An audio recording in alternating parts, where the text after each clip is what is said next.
Just ask them to change. Okay, the audio's live. Here she is. Okay. Thank you.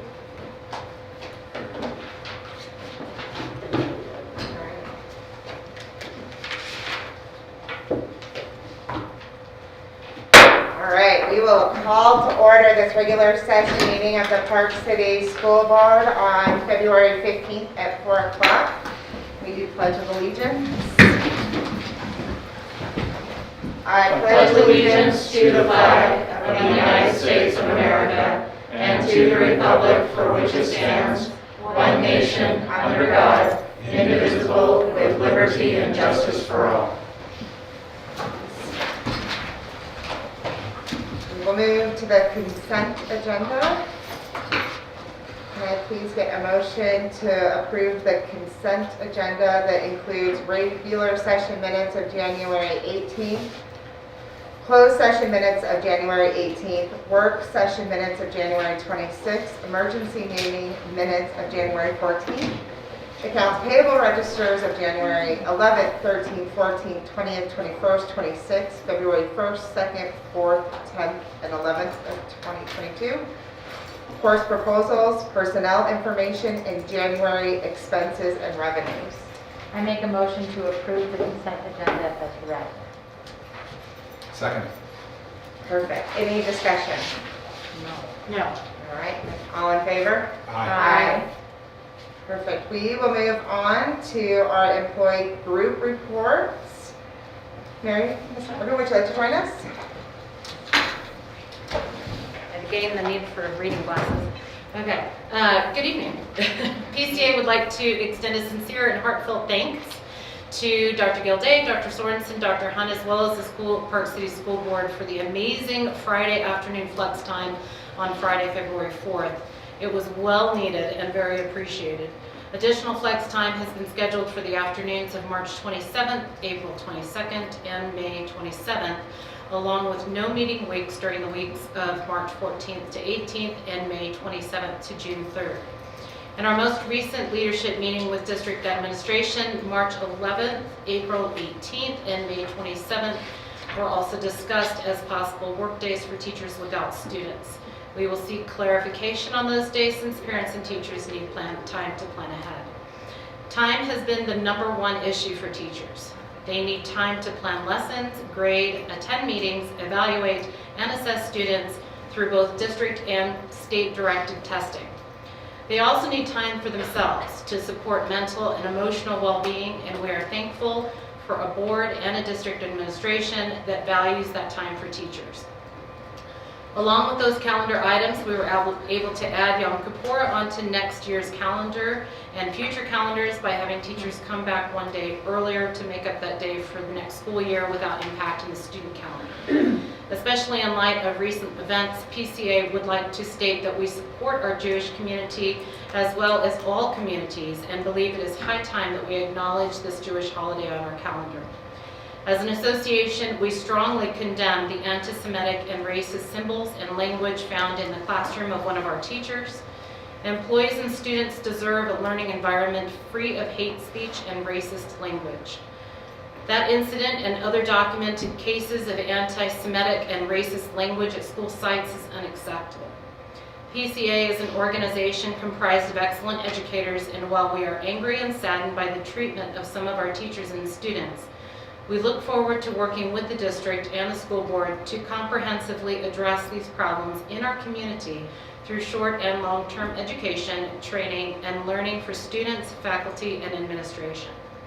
This can be a learning opportunity and a chance to work together to build a culture where anti-Semitism, racism, and other forms of discrimination and bullying are not allowed to fester.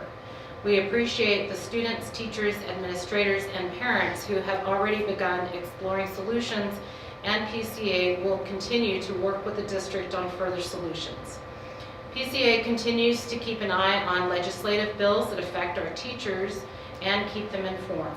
There is a lot happening on the Hill during this legislative session, and PCA has been working collaboratively with Granite and Salt Lake districts as well as UEA to address concerns and speak to legislatures in support of our teachers and students.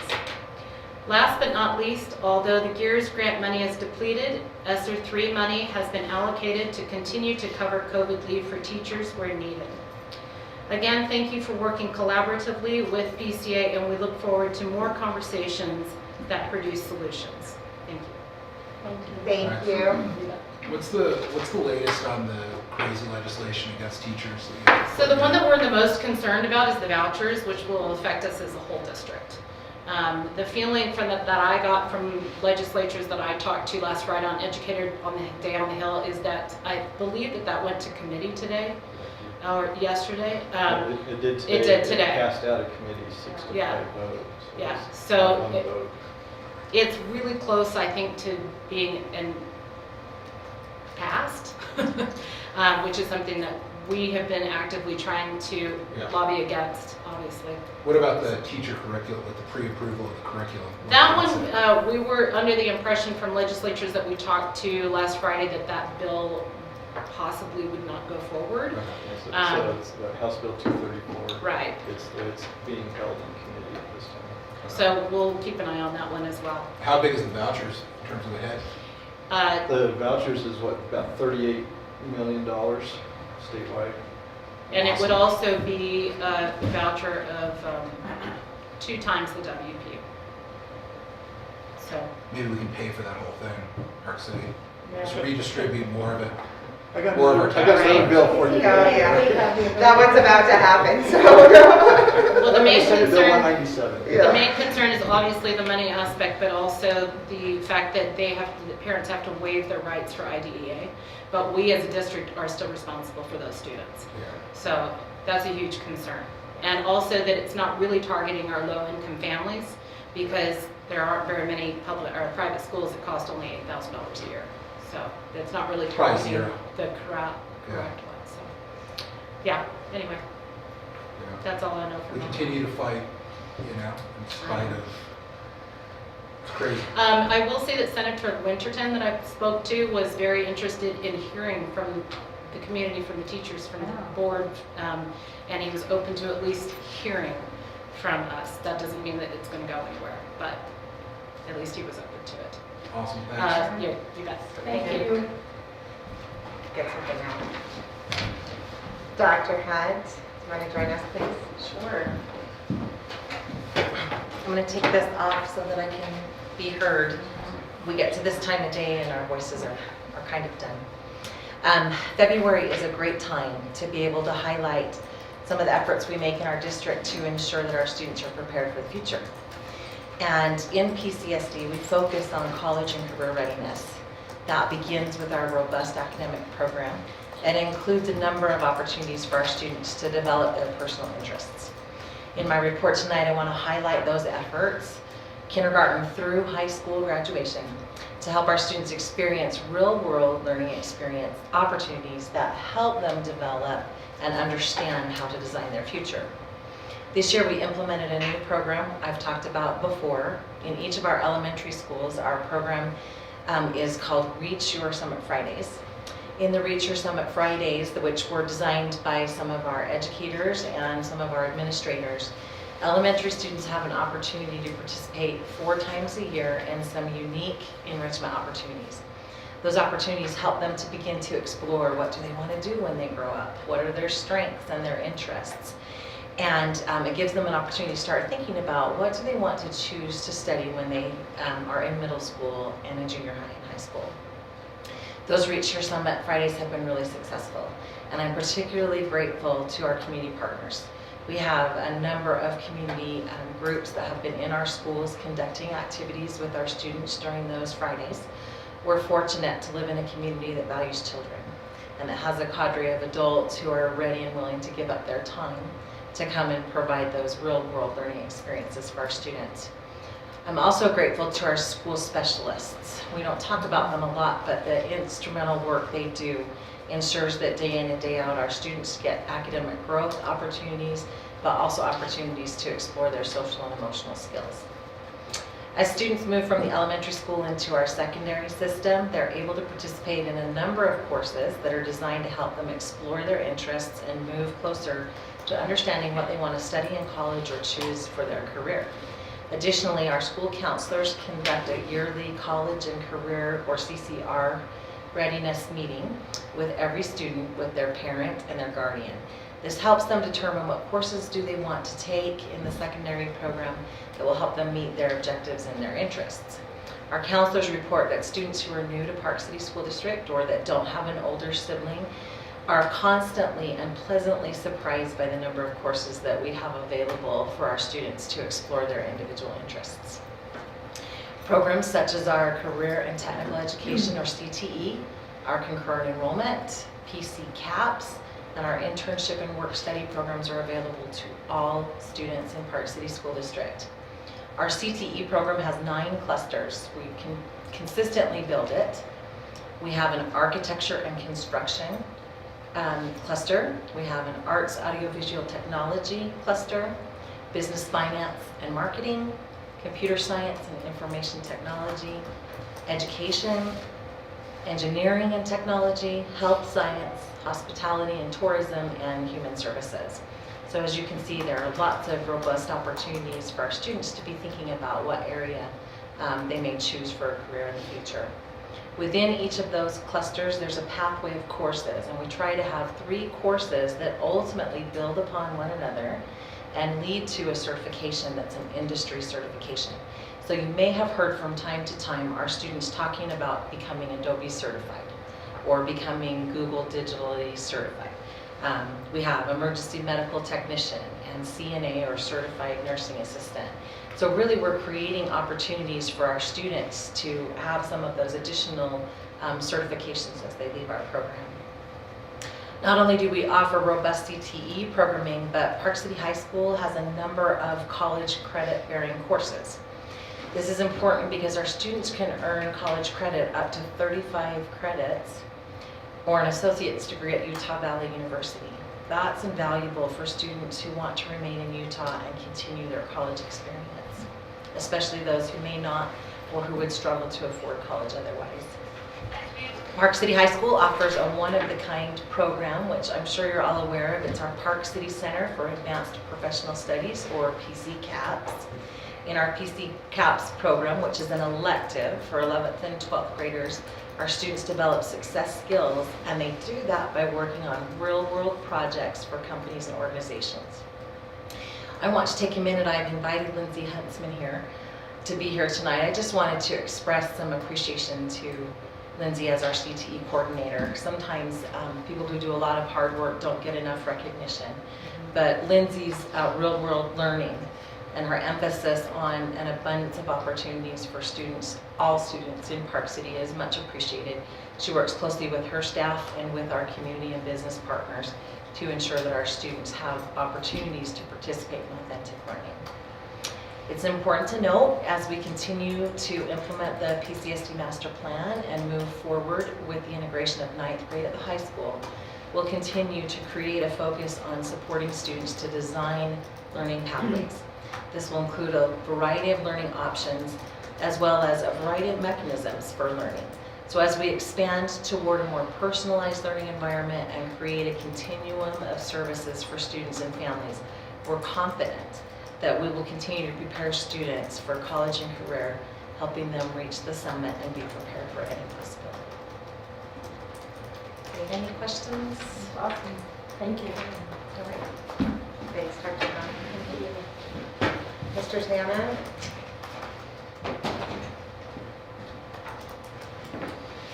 Good afternoon. This is the board report operations for the 15th of February. Just a COVID situational awareness piece for you here to start with. Our numbers in the county are way down. Even though we're in the high transmissivity index, we're at levels very similar to what we had at the beginning of the year. So way, way down, which is great news. The state is finally aligned with the CDC and taking the quarantine period from 14 days down to 7 days. And that was reflected in the county's protocol as well. And so then we followed it up with health attend, and now so health attend numbers, instead of having a 14-day window for children who might have had an illness, they're down to 7 in there too. So you see those numbers are down as well. We still are holding the testing clinic at Eccles every morning that school's in session from 7:15 to 9:15. Today we had another session at Ecker from 7:45 to 8:45 as a pop-up on the other side of the campus. I'm glad to say that we've got plenty of the Binax Now tests, despite the state falling short on those. And they'd actually prefer to use them, but they can't because they don't have any. We've got plenty. In our current burn rate, we should be able to support those 2 testing programs through the end of the school year. Of course, vaccinations are available throughout the county and retail locations for 5 to 11-year-olds now. The younger rates have not yet, younger rates have not yet been approved.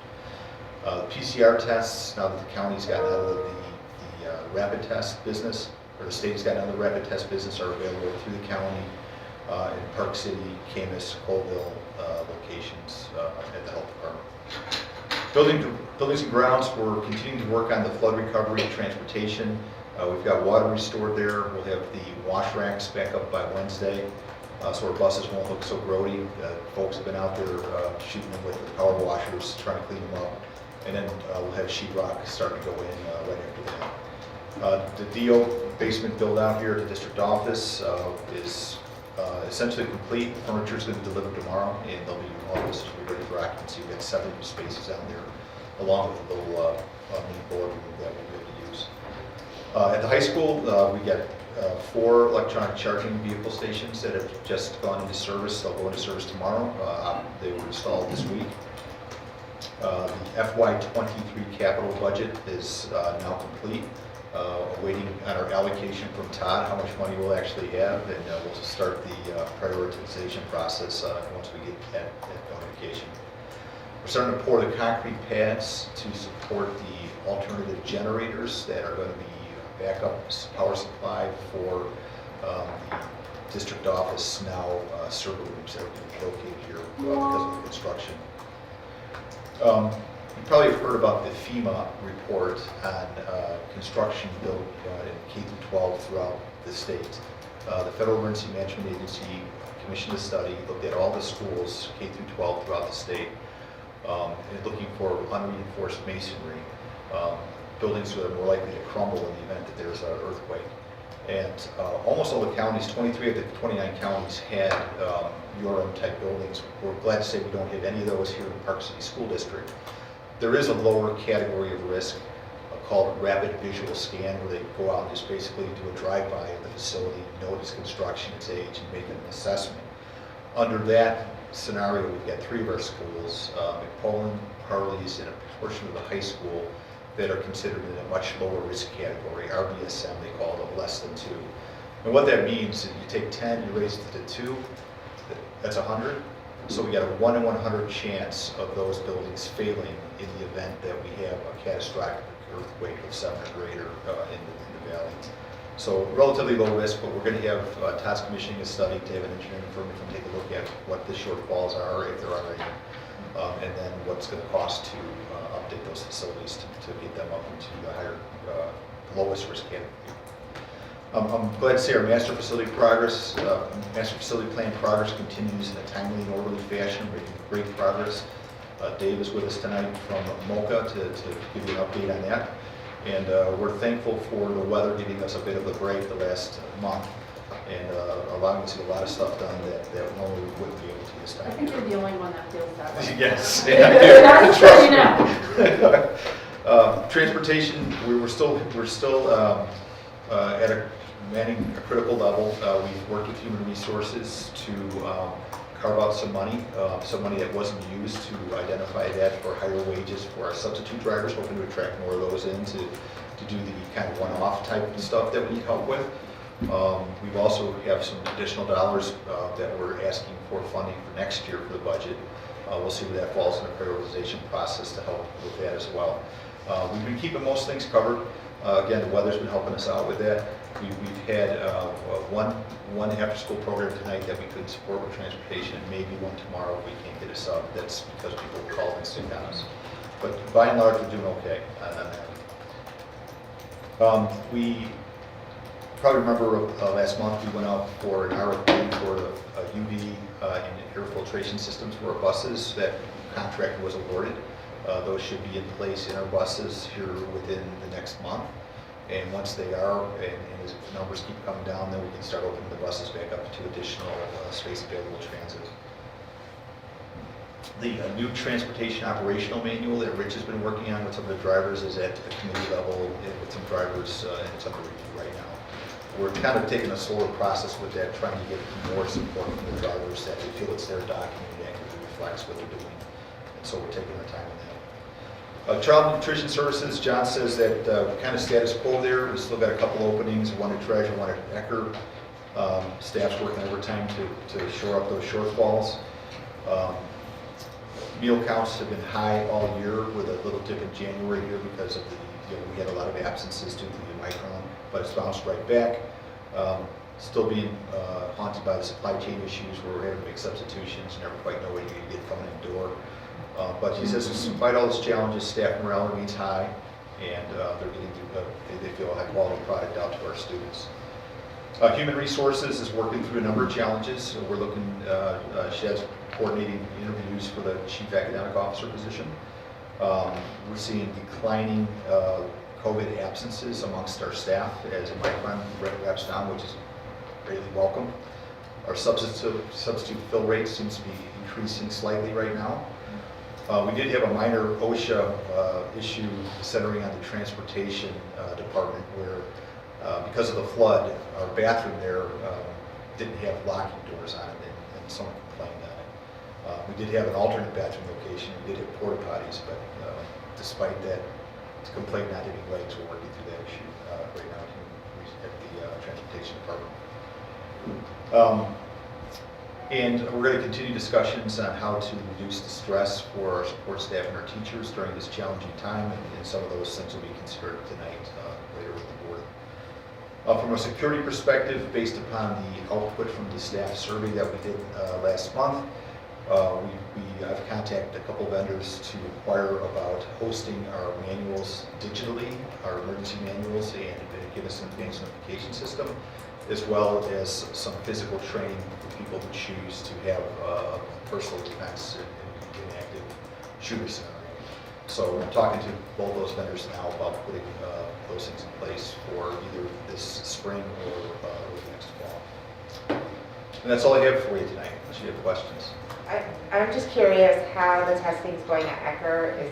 Are you guys still getting people showing up every? Yeah, we are. I talked to Ben yesterday. The numbers, I think he had 31, I think he said yesterday, which is relatively low. We had hundreds at the peak of this. Yeah. And Mondays are typically high because people are, waiting for the weekend, after the weekend to kind of see they got something. I didn't check today, but the numbers are way down. In fact, Ben has been asking me for hey, can I help out on some other projects? So that's a good sign. That's first time he's had his head above water all year. Nice job in the procurement of those printouts. You're good at that. Yeah. Thank you. Okay, thank you. Yeah, thanks. Thanks. Thanks. I did have an update from Emily. She sent it to me. That's what I'll see if this works. I don't know if you guys can hear it, but she had Emily is our student rep, but she had a conflict with sports. So let's see if we can hear this. If not, I know probably most of it is about the winter formal that was moved to March. Approach winter formal. We have finalized our plan. We decided in a theme for in the class, and we're also doing a Sadie's Girls Ask theme. Depending on our COVID cases, we've talked about doing a possible mask or test to attend. We are holding a dance in the back gym on March 5th and are currently making our decorations in coordination with the in the class theme. Typically with all events, we donate a percentage of our proceeds to a local organization, and for this event we are donating 5 to 10% of proceeds to the Christian Center. That is our plan for winter formal. We have Dance Co. They're presenting Mr. Minor on February 16th. We are also hoping to plan Wish Week here in the next little bit. That will take place during late March. As we approach the end of the year, Student Council will be holding elections for the upcoming class of Student Council. On February 28th and March 1st, a few members of Student Council will be speaking over at Treasure to show them what Student Council is and to explain what they do and try to convince them that if this is something that you would like to do, to come to our informational meeting on March 2nd at the high school, which we will present everyone interested in joining Student Co with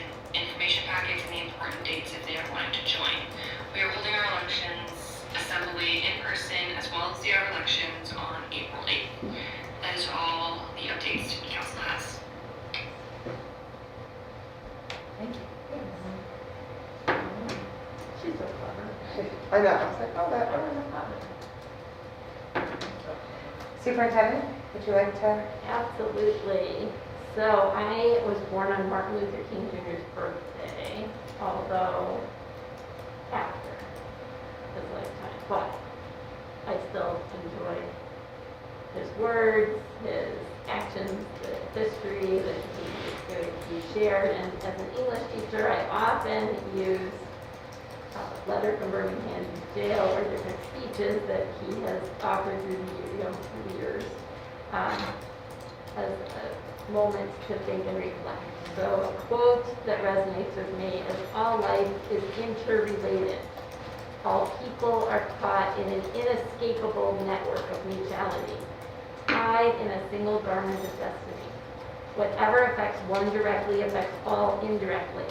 Injustice anywhere is a threat to justice everywhere. Schools do not operate in isolation from the community. Bias crimes or incidents committed inside or outside of school can quickly affect the school climate and relationships among students and adults. Incidents within schools can lead to retaliation or confrontations.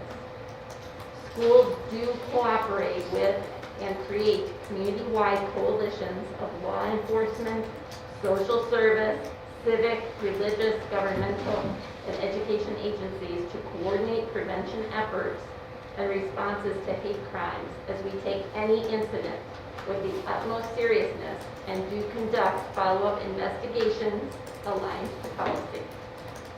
We work together to enforce the district's anti-harassment policies consistently and vigorously. Through short and long-term actions, we ensure that we are building a supportive culture and climate. If an incident should occur, it must be reported, shared, documented, investigated, consequenced, as well as restored through a solid and multi-tiered intervention and support plan for our students to be able to grow academically, socially, emotionally, and behaviorally. As a system, we strive toward a proactive rather than a reactive approach. We need to work together. No school official or school board individually can possibly accomplish the elimination of harassment and hate crime without a strong, continuing partnership with staff, with our parents, our students, and the community as a whole. We must support each other by pooling our knowledge and experience and sharing new ideas and solutions as we become more adept in pursuing our goal of a system by which all experience an environment that is safe, supported, engaged, challenged, and healthy. By working and learning together, we can strive to eliminate harassment and violence from our schools and our society, one lesson, one day, one training at a time. It is through steady steps and actions that we will flourish. Our collective call to action is to move beyond our established policy into a more broad-based national partnership that includes and supports deep teacher and staff training to ensure that curriculum delivery, context, deep understanding while addressing historical events and literature do occur in a way that sensitive topics and expected outcomes are explicitly described and explained, so that there can be no doubt of the significant and egregious nature of inappropriate words and symbols that can result in both disciplinary actions, but again, as a system, we must restore the student to be able to live in the school environment without malice growing inside of them. So we need the restorative piece and the lens to all of this as well. As we move forward together, it is with empathy, care, concern, and in alignment with our aspirational vision and mission for every student and adult within our system, that until hate speech, symbols, or bigotry are eradicated, our intentions, our work, and our actions will not cease, but will instead be highlighted through collaborative work of our educators, our staff, our administrators, and our most precious commodity, our students. Thank you. Thank you. Dr. Gilday? Andrew, I know you would like to make a statement. Yeah, I don't have a whole lot more to add than I think your eloquent words, Dr. Gilday. What I would say is that I'm saddened and disappointed by the actions of students in our community over the past couple weeks.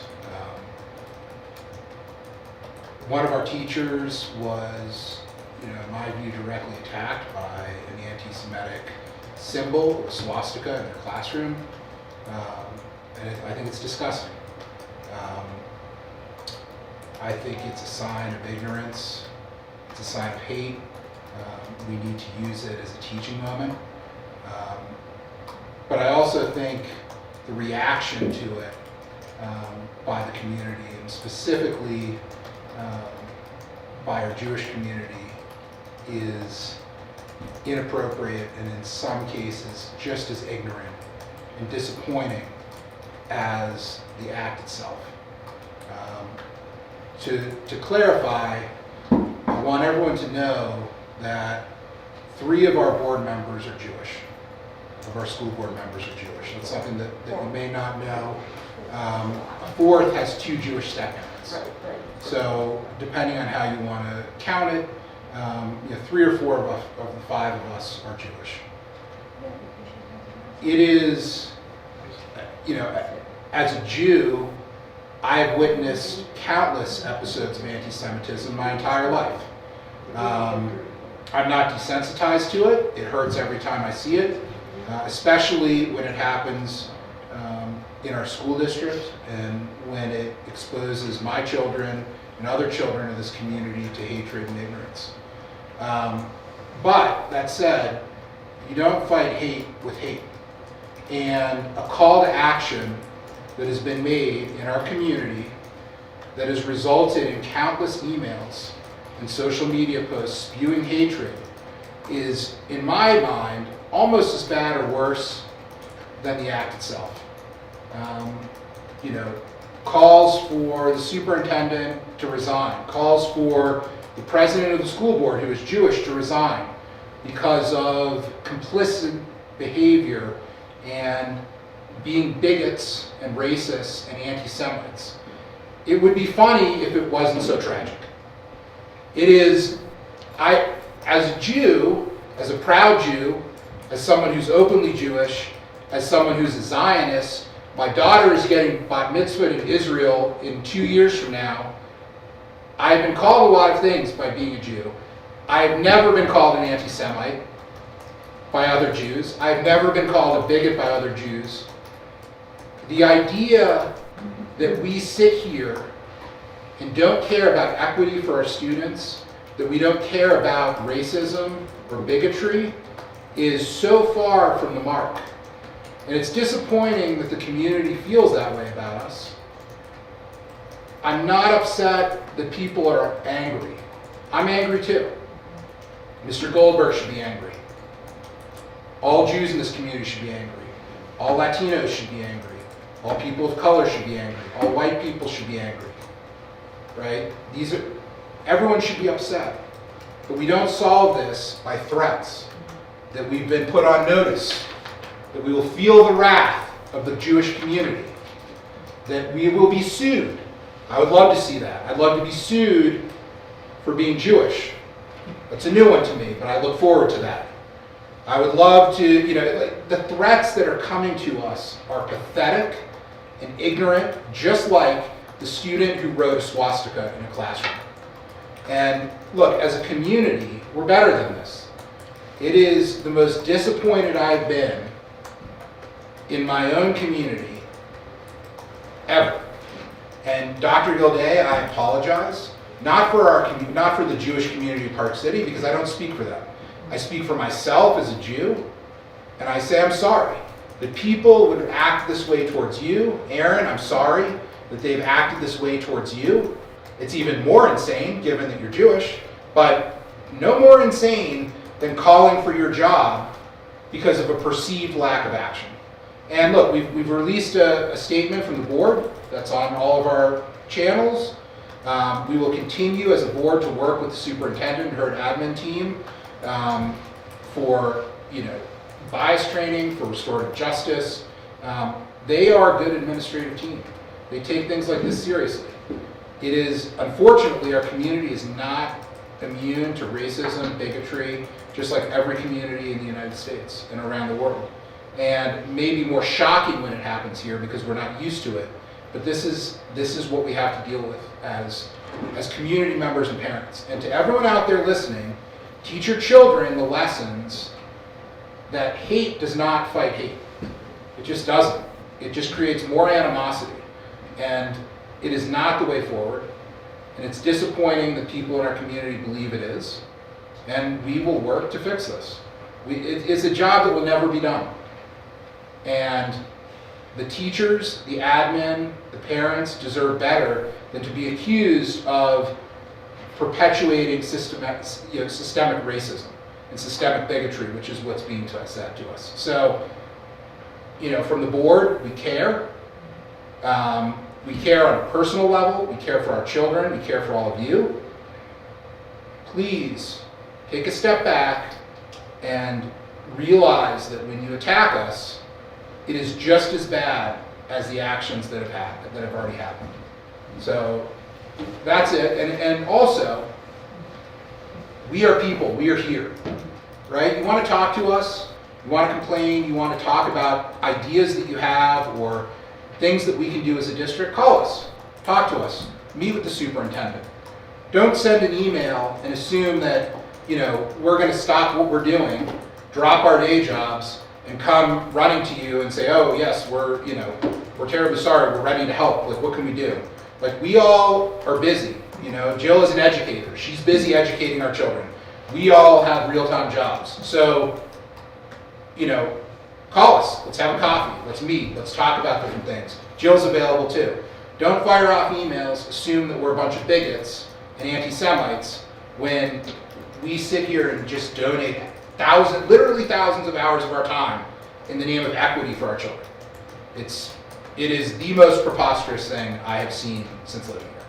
So that's it. You want to call me, you want to talk about being Jewish, you want to talk about anti-Semitism, call me. Happy to chat. But don't send me nasty emails. Don't threaten me. I'm not going to be threatened by my own people for being an anti-Semite. It is the dumbest possible thing that anyone could possibly say to me.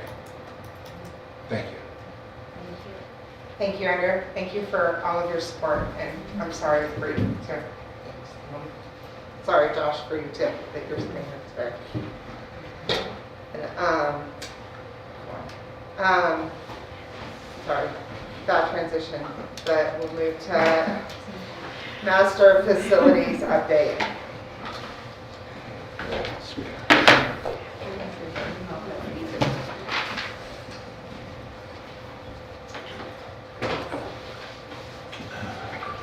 Let's see if I can get this to work. So I'm pulling it up now. Dave, I've got it. Oh, you got a few, okay, great. Unless you want- I don't need this. No, that's just fine. We have some good news today. I won't always have good news We'll take it. with construction, but today we actually have some good news. So I just thought we'd review first the board priorities. We want to move ninth grade into the high school and provide for CTE. We're doing that. Combined grades 6, 7, and 8 at Eckerd for the junior high. That's moving forward, and in a moment we'll talk specifically about those two schools and the fact that things are looking really positive there. Provide for pre-K kindergarten classrooms at every elementary school with wraparound services at Jeremy Ranch and McPolin. We are focused presently on Jeremy Ranch and McPolin, and those are looking good as well, and we'll talk about those. Harley's Park and Trailside will come along a little bit later, and they'll be the last two buildings finished. The Jeremy Ranch and McPolin will be finished a year ahead of those, and then they'll go into construction after that, just so that the contractor can level out the amount of work they've got in those 4 schools. Minimize disruption to the students' activities. We'll talk a little bit about the schedule today and kind of go over some of those things. And then the efficiency and maintaining the operational use of the facilities, reduce impact on the school, and limit costs to necessities. We've done that. And then the construction duration, we're still holding at the number of months. We're still planning to be done in 2024. And then we'll talk a little bit about the green enhancements for sustainability. So Todd, if you want to go to the next slide. No, if you're close, there you go. So Ecker, we'll start with Ecker Middle School. The FLCC, which is the fixed cost limit of construction costs, is $29.2 million. That is now moving forward on budget. We've been able to, with a change we made last week in the center of the building, we've been able to bring that project into budget. We're also able to, and we'll talk about it in a minute, deliver a very good EUI for that school. March 21, they'll finish their design development, and that will then allow them to move into construction documents, which will be the documents that the contractor uses to build the building. On the 25th to June 3rd, they will start some light mobilization, utilities, and some demo of things on the exterior. And then on June 4th, once school is out, they will move into full demolition and start working towards that. June 7th, 90% construction documents will be turned over to the contractor for review so that we can pick up any last minute issues. And then the bid documents will go out on June 20th with the GMP following after that. So I'm happy to say that Ecker Middle School is on budget and moving forward on schedule.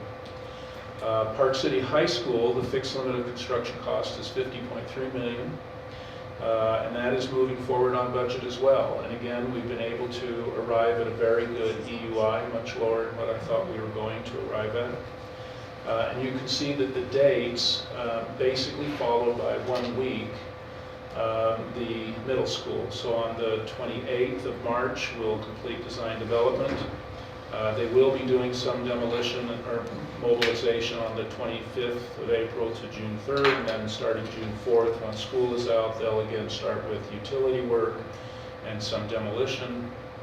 June 14th will be the 90% construction document package, and then July 11th is when they'll go out with a bid, and shortly thereafter follow with GMP. As these are design build projects, I think we're in pretty good shape with the expectation on the GMP. So then if we go to Jeremy Ranch in McTopolis, in talking with the contractors this morning, the FLCCs are on Jeremy Ranch is at $11.4 million, and that too is moving forward on budget. We were very concerned at one point about both of these schools because the location in which they're being built is very, very heavy with utilities and has a lot of grading issues. And those costs were pushing the projects a little higher. But with some redesign that VCBO has done, those buildings are now in budget. And again, we're also looking at a good result with the EUI. And so both of these projects will happen pretty much simultaneously, and then the other two elementary schools will follow construction starting in 2023. These will be done, we think, in 2023, so about a year's construction. So March 15th, they will finish their design development. April 12th will be the completion of construction documents, and then bidding will follow in May, and then construction will start in June. So we're very happy there. So you may remember this chart from last time. We talked about the fact that we were trying to achieve a EUI of 45 at the high school, which is the green. We thought that might be the best we were able to do. However, with working with the contractor on both Park City and Ecker, we've been able to identify a way to go to a more efficient system, and we'll be able to deliver an EUI of 35 on both of those. That'll give you about a 58% overall reduction in your energy consumption, which will help reduce the overall consumption of the high school. Not as much as it'll probably impact the middle school, because the middle school we're adding on 3 pieces, and so it'll have a bigger impact. The high school is really a wing unto itself. It'll help save, but I think it'll be a little more dramatic in the middle school. So both of those are on budget, and the EUIs as planned will be a 35, and we'll talk about those systems in a moment. Skipping down to McPolin, the plan at McPolin is to start with a system that'll get us down to a 43 EUI, which is a 48 and a 59% reduction respectively. But then we also have an opportunity to use what we call a bid alternate. So if we get a good price during the bidding, and we're able to include alternate number 1, which would be going to a similar system to what we'll be able to use in the Park City High School and Ecker Middle School, that will then drive the EUI down to 26. Now the reason it's a little more affordable on the Ecker and Park City school is the fact there are bigger buildings. And so we have the ability to spread the cost a little more. The elementary schools are smaller, and so the costs are a little tighter to begin with, and so to add that equipment, that alternate 1 is a bigger impact. What we are doing with the plan, however, is that they will be set up and completed if we are only able to do the middle budget, which is the 43, that when you do an improvement project, or if you have some available cash to spend on those, you can always come back and add the equipment later, and that'll reduce your EUI. So I think all in all, it's very positive. So what we're doing at Ecker is we're going with what we call an option 2A, which is an air-to-water heat pump and gas-fired condensing boiler, which is different than a gas-fired boiler system. And the hard part in all of these is really the gas. The electricity and the cooling and some of those things, that's easy. But when you get into boilers, they are so heavy on energy that it becomes a problem. So this is a system to go to an air and water heat pump with a gas-fired condensing boiler. So I think that'll be very beneficial. And if we go to the high school, it's the same system, and we're just calling it option 1. So that kind of gives you an idea of where things are. So that's the report for this month. It's a good one, so enjoy it. Awesome. Thank you. There'll be times when it won't be. Dr. Gill, can I ask you a question? So are we going to have as robust of an ESY this year? Is that going to be impacted? Yeah, excellent. That was so great. Just with all the construction at the high school, are we just... Treasure, likely treasure. Okay, so we'll reroute And one kids. of the other elementary schools. Yeah. Got it. Cool. And I'll just add to that. If you think about the high school as it sits today, there's a little kind of elliptical building in the back. That will come down first. Okay. And then the work will start back there first. And then as soon as that's completed, they'll tear down the portion in front of that. And then they'll finish that. So it's going to be kind of done in 2 phases. Okay. Ecker will probably move forward with kind of everything at once, starting in the summer, and they'll try to go as fast as they can so they can get as much done before the kids come back. Great. And that'll be a little more challenging once we get into construction. Fantastic. So it's Thank moving. you. Very great. Thank you. Thank Awesome. you. Todd, your favorite subject, Budget. budget. We're doing budget or school fees? What would you prefer to do? It's, we can do budget. Let's do budget and then we'll move to school fees. Great. So we're at the point where we've gathered all of our conversations with our principals, our directors, making sure that we understand what the demands and expectations are for the upcoming school year. Those ideas, we had them submit through what we call an idea plan. So it's not just I need X dollars. They actually describe the whole process by which they need the monies, how they will be used, and how we can measure how effective they'll be. So we're at that stage. We've collected all of that, and turns out all the needs out there are bigger than the dollars that we have coming in.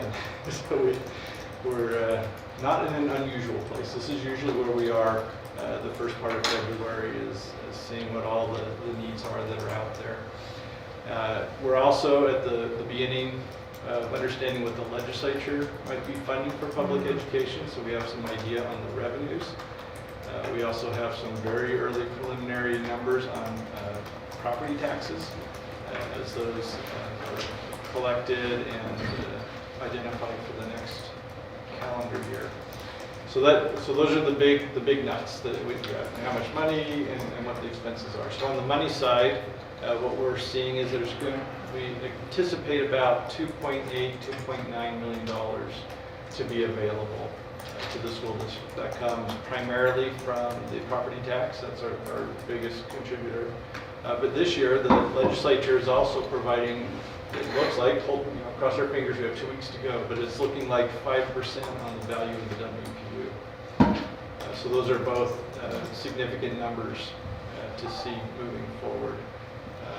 So we're looking good on the revenue front. In the revenues, though, we do have a proposed tax increase.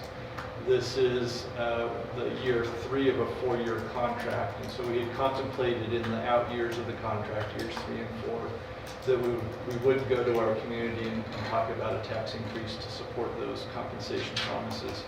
So that's built in right now. We're expecting that number to be around $800,000 in an ask at this point for that.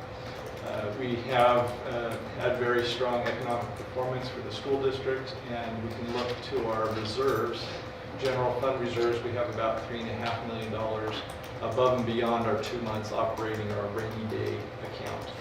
So we have resources to start to tackle all the requests that are coming in. In addition to that, we had our work session and talked about opportunities to relieve stress and make situations better for our employees here as we have worked through the COVID experience.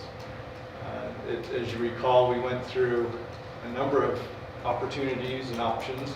Some were short-term and could be implemented right away, and some have been implemented. Those were the low-hanging fruit, with the Friday being an opportunity to do whatever you needed to do, to be away from school or get planning done or what have you. The Friday was yours. And we're also in the mode of having a week where there are no meetings. So that will be happening between now and the end of the school year on several occasions. So we're going for those. Those are the easy ones. And then we have the ones that are more long-term in nature. What can we do as far as improving compensation situations for the ESPs, whether that be more full-time employment or more benefit opportunities, whether we have bonuses for the recognition of the work done by all of our people as we try to keep schools open and operating efficiently. So we've run some price tags on that.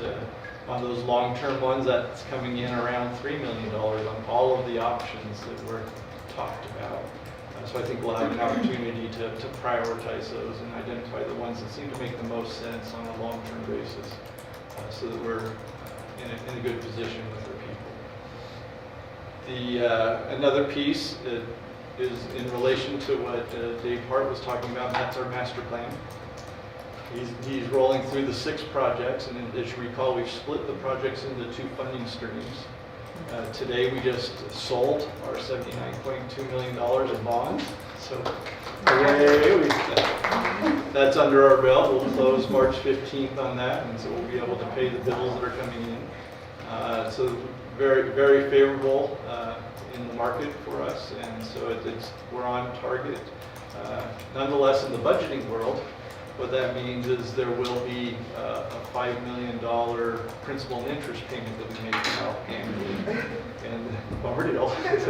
But that's what we talked to our people about in November. We said, hey, this is coming up. So it's no different than what we were expecting then. But now we just have all the numbers to put to it. And so you will see the budgets as the budget documents come together. We will have a debt service fund. You've not seen that for the last 5, 6, 7 years because we've not had a bond payment to make. That will now come into the financials.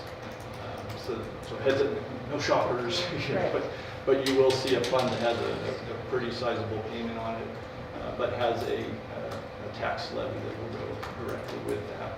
That leaves us with the balance of the 3 projects, and we had talked about going through alternative financing, whether that be private placement with the bank or self-funded with our own reserves.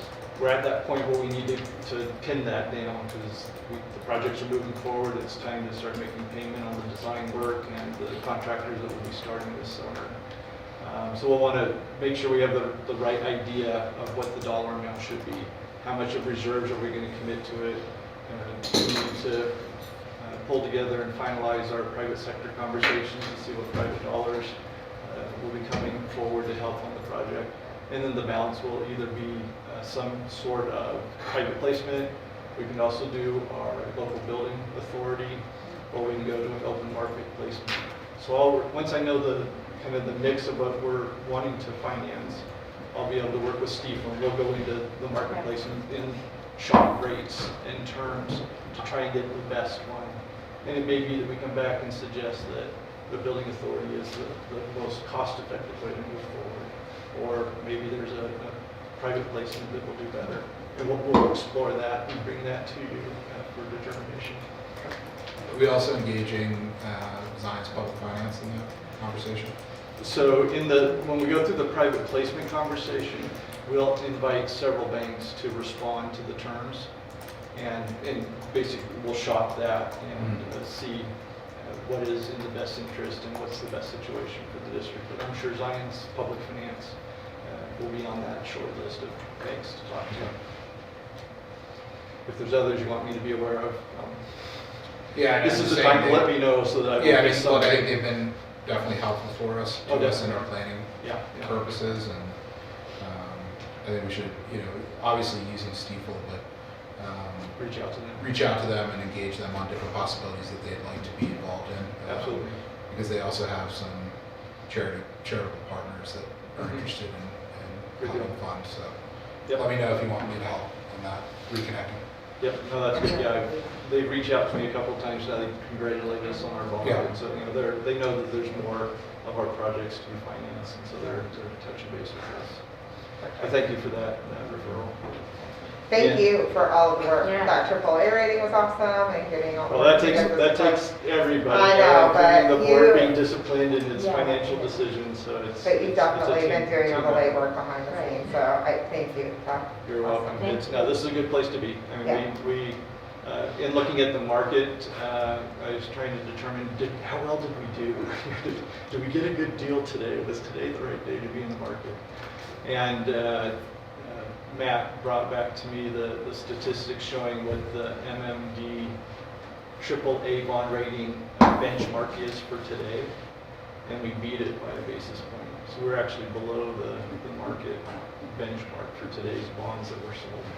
So, and he attributed that to the Park City. It's just known.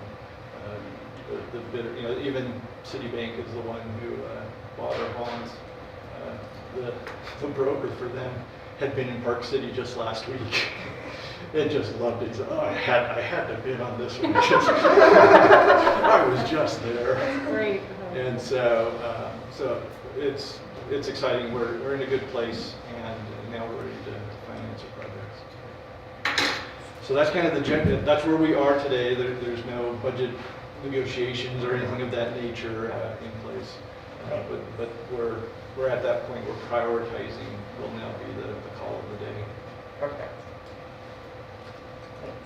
School fees.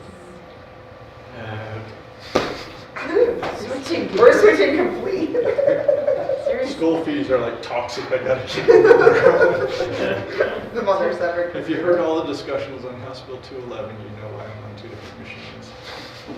It's very fun. So, all right, perfect. So small that no one can read. I probably did that on purpose. Look at that. So a little out of control, like in control. All right, so under the school fee provisions and code, we have the opportunity to review our school fee policies.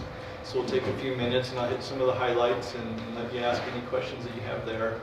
I'll explain to you the two other documents that are included in here, which is the school fee schedule and the spend plans, and how to read those and what they represent.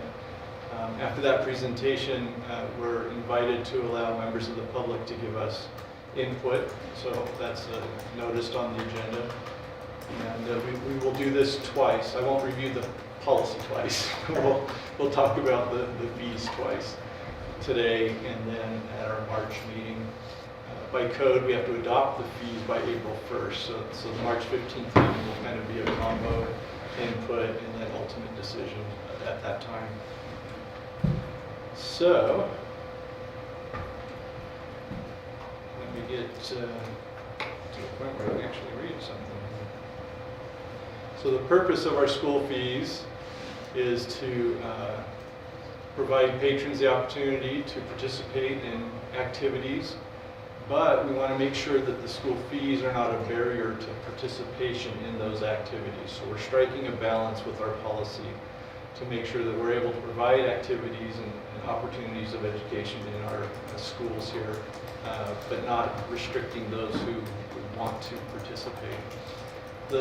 On the school, we have all our fees here. We have a unique one to Park City School District because we do not, by our own board policy, assess academic fees. That's not a statewide situation. So we have a definition that you won't find in code with regards to academic fees, but that's a decision that you had made, and you'll find that the discussion around House Bill 11 are trying to get this statement into code.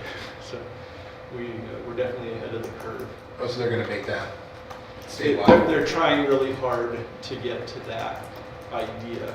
The challenges in code, defining that has been more difficult than everyone thought. And there are also some other fees that we do assess that they're trying to include in that, which are called general fees. So some school districts actually have, there's a $100 registration fee in order to attend school. And that's antithetic to a free public education. So there's debates on what that is and how much that is in the state. The positive in the conversation with the state is that they not only want to eliminate fees, but they also want to restore the funding that's lost by not assessing the fees. So that's the part of the discussion as well, is what is the fee and how much is it and how much should the state backfill as those fees are eliminated. Little challenging for us because we already got rid of the fees. So technically we don't have any numbers to be backfilled.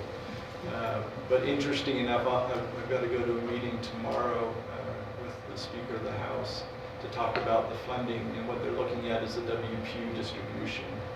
And in that scenario, we actually get money, because it won't be based on what the fees were assessed and lost, but it would be on a WPU basis. So we might actually get the money back that we carved out of our own budgets 4 or 5 years ago.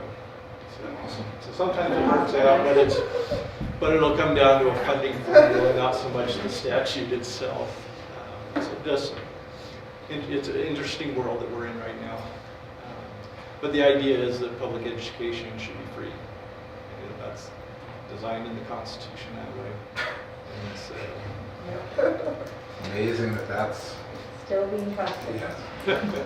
well, also in the Constitution is the permission to assess fees. Yeah. So you got, they're separated by a comma. It's not even two different thoughts, it's run together. So we have the definition of what a fee is, and we have to be careful here because it's anything of monetary value that we require a student or parent to bring to be able to participate in any of our programs. So whether it's a band class and we say you have to have a black colored uniform, that just became a fee. And that you may not pay us for it, but the fact that you have to go acquire that, it's a fee. Okay. So that's how broad a fee, so it's not just, did you bring a check to school today? It's if we require you to bring something, that is a fee. And the importance of that is that we understand that all the fees are subject to a fee waiver. So if a student doesn't have the means to take care of that, they're able to have that taken care of at the expense of the district. And so we have funds set aside to take care of those students who are eligible for fee waivers. On top of that, the other definition that's important to understand is item K here. These are activities that are provided or supported or sponsored by the school.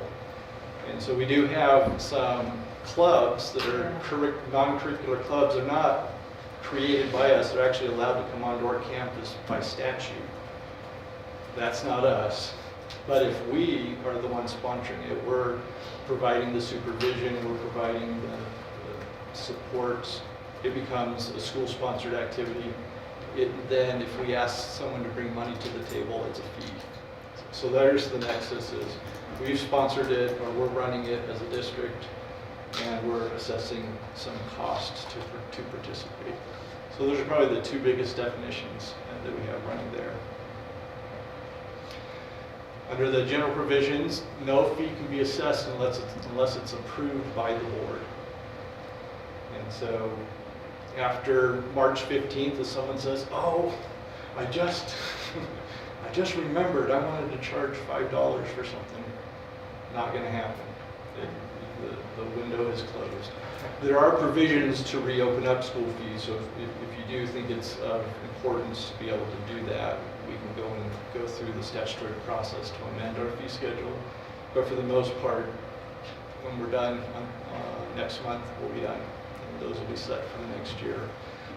And the most critical thing on that is that we have to communicate to our parents before the school year starts what all the fees are. So as they're looking at schedules and trying to determine what classes their students will take, they're also fully aware of what the fees are in relation to those classes or activities.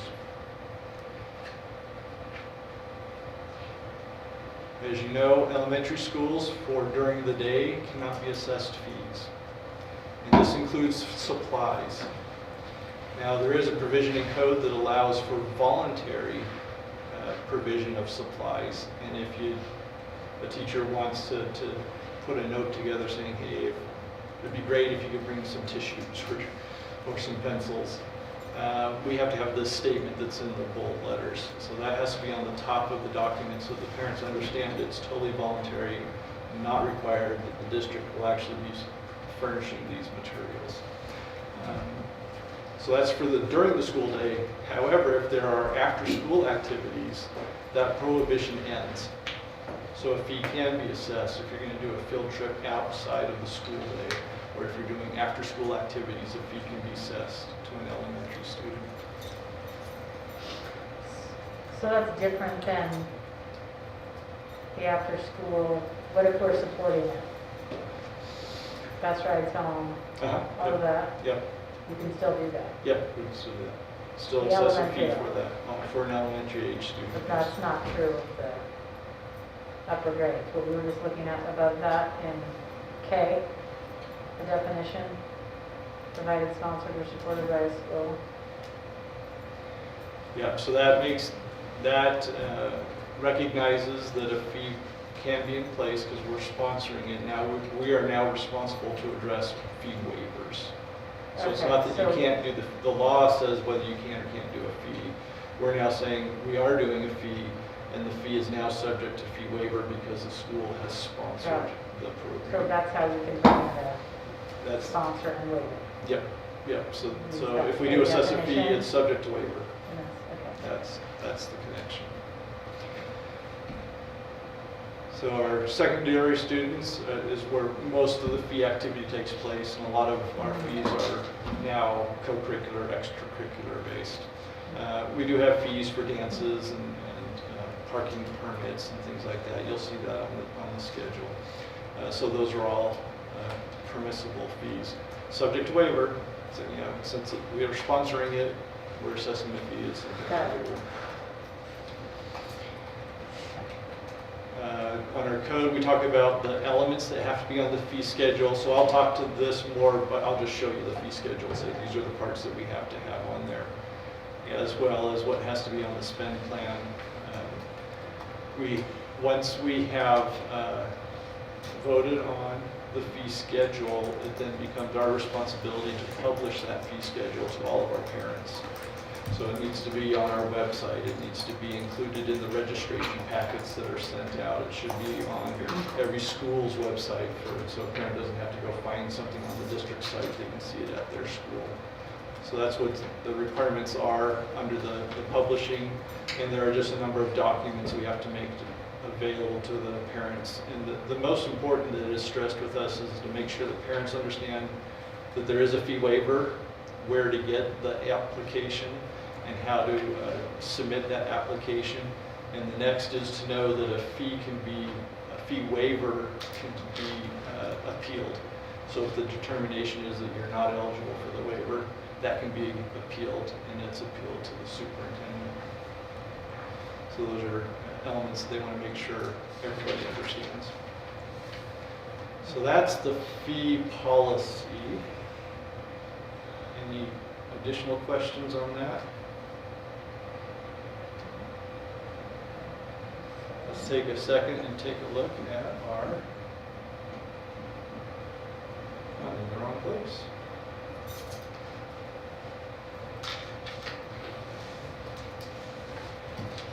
I needed to do fee waivers.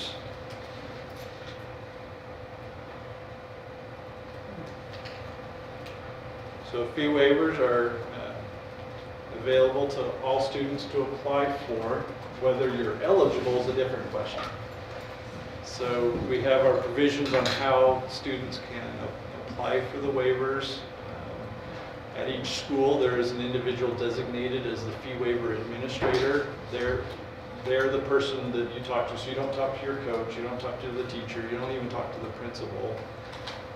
All of our notices direct our students and families to the school fee administrator. And that's to maintain confidentiality. This is information that you don't generally need to know. And we have all of our processes in place to protect that information, and then to make sure that the students are able to participate in the programs. Eligibility is determined in statute. The first one is it's based on family income, right here. 5A1. And that's the definition that's being used right now is the federal free and reduced rate. So that's the income test. If you're in state custody or in foster care, that's another category of eligibility. A third one is if you're in receiving aid for families and dependent care, we know that as TANF, so if you're in the TANF program. And if the student is receiving supplemental security income, so not the parents, but the student, that will also qualify you. We also have the opportunity under law that we can grant a waiver based on extenuating circumstances. So there's a judgment call that happens at the schools, and that's where it's important to have a single administrator, because they're making uniform decisions across everybody in these extenuating circumstances conversations. The appeal process, again, you're able to appeal the determination to the superintendent, who will review that. And then we have statistical reporting responsibilities of how many students are participating in fees, how many receive fee waivers, what the value of that was, etc. And so far we have been in compliance with all these regulations. So we're doing good. Is this policy like 17 pages or something crazy? It used to be 2 pages and now it's like 12. Okay. And it's broken across 3 different policies. So we'll go to the last one. The last one is, if you remember, the definition of fee was any material requirement which includes a fundraiser. So if you're in an organization or an activity that is going to defray some of the costs through a fundraiser, the value of the fundraiser is also part of the fee. So we have policy with regard to fundraising and how that's managed. We let that start at the school level. There has to be a written document showing what the fundraiser purpose is, what the funding amount will be, and if it's above certain amounts, it's approved by the superintendent. And so we manage that. We also make sure that our students are protected in the fundraising activity, so we do not allow them to go do door-to-door sales and things of that nature. That's putting them at too much risk, so that's prohibited as a fundraising activity. Fundraising costs. What's that? We're just into fundraising. We're good. Yeah. So we're in 11,020. All right. The training is now complete. We will pass out the exam and we'll see. Pop quiz. Pass out. Pass out. Well, that's going to be me behind my mask here. I still admire the teachers that were able to wear a cloth mask all day and teach their kids without an FM system. All right, so yeah, we'll jump in here. So as you look at the fee schedule, these are the elements that we have to include. One is that there is a per student maximum for the school year. You'll see that on the second line. So of all the activities the student participates in through the course of the year, their out-of-pocket or other fee-related costs cannot exceed $6,000. In the school district, we've also had a long-standing practice of multiple students from one family, and we had a de facto default on that as well. So if you had more than, in this case, if you have more than 2 children, there will be a discount that happens. So there's a maximum there. We also have to include where you can find the fee schedule. So there's which is kind of funny because you're already looking at it, but there it is. There's the link to what you're already looking at, but it has to be there. And also notice that these waivers are available and decisions can be appealed.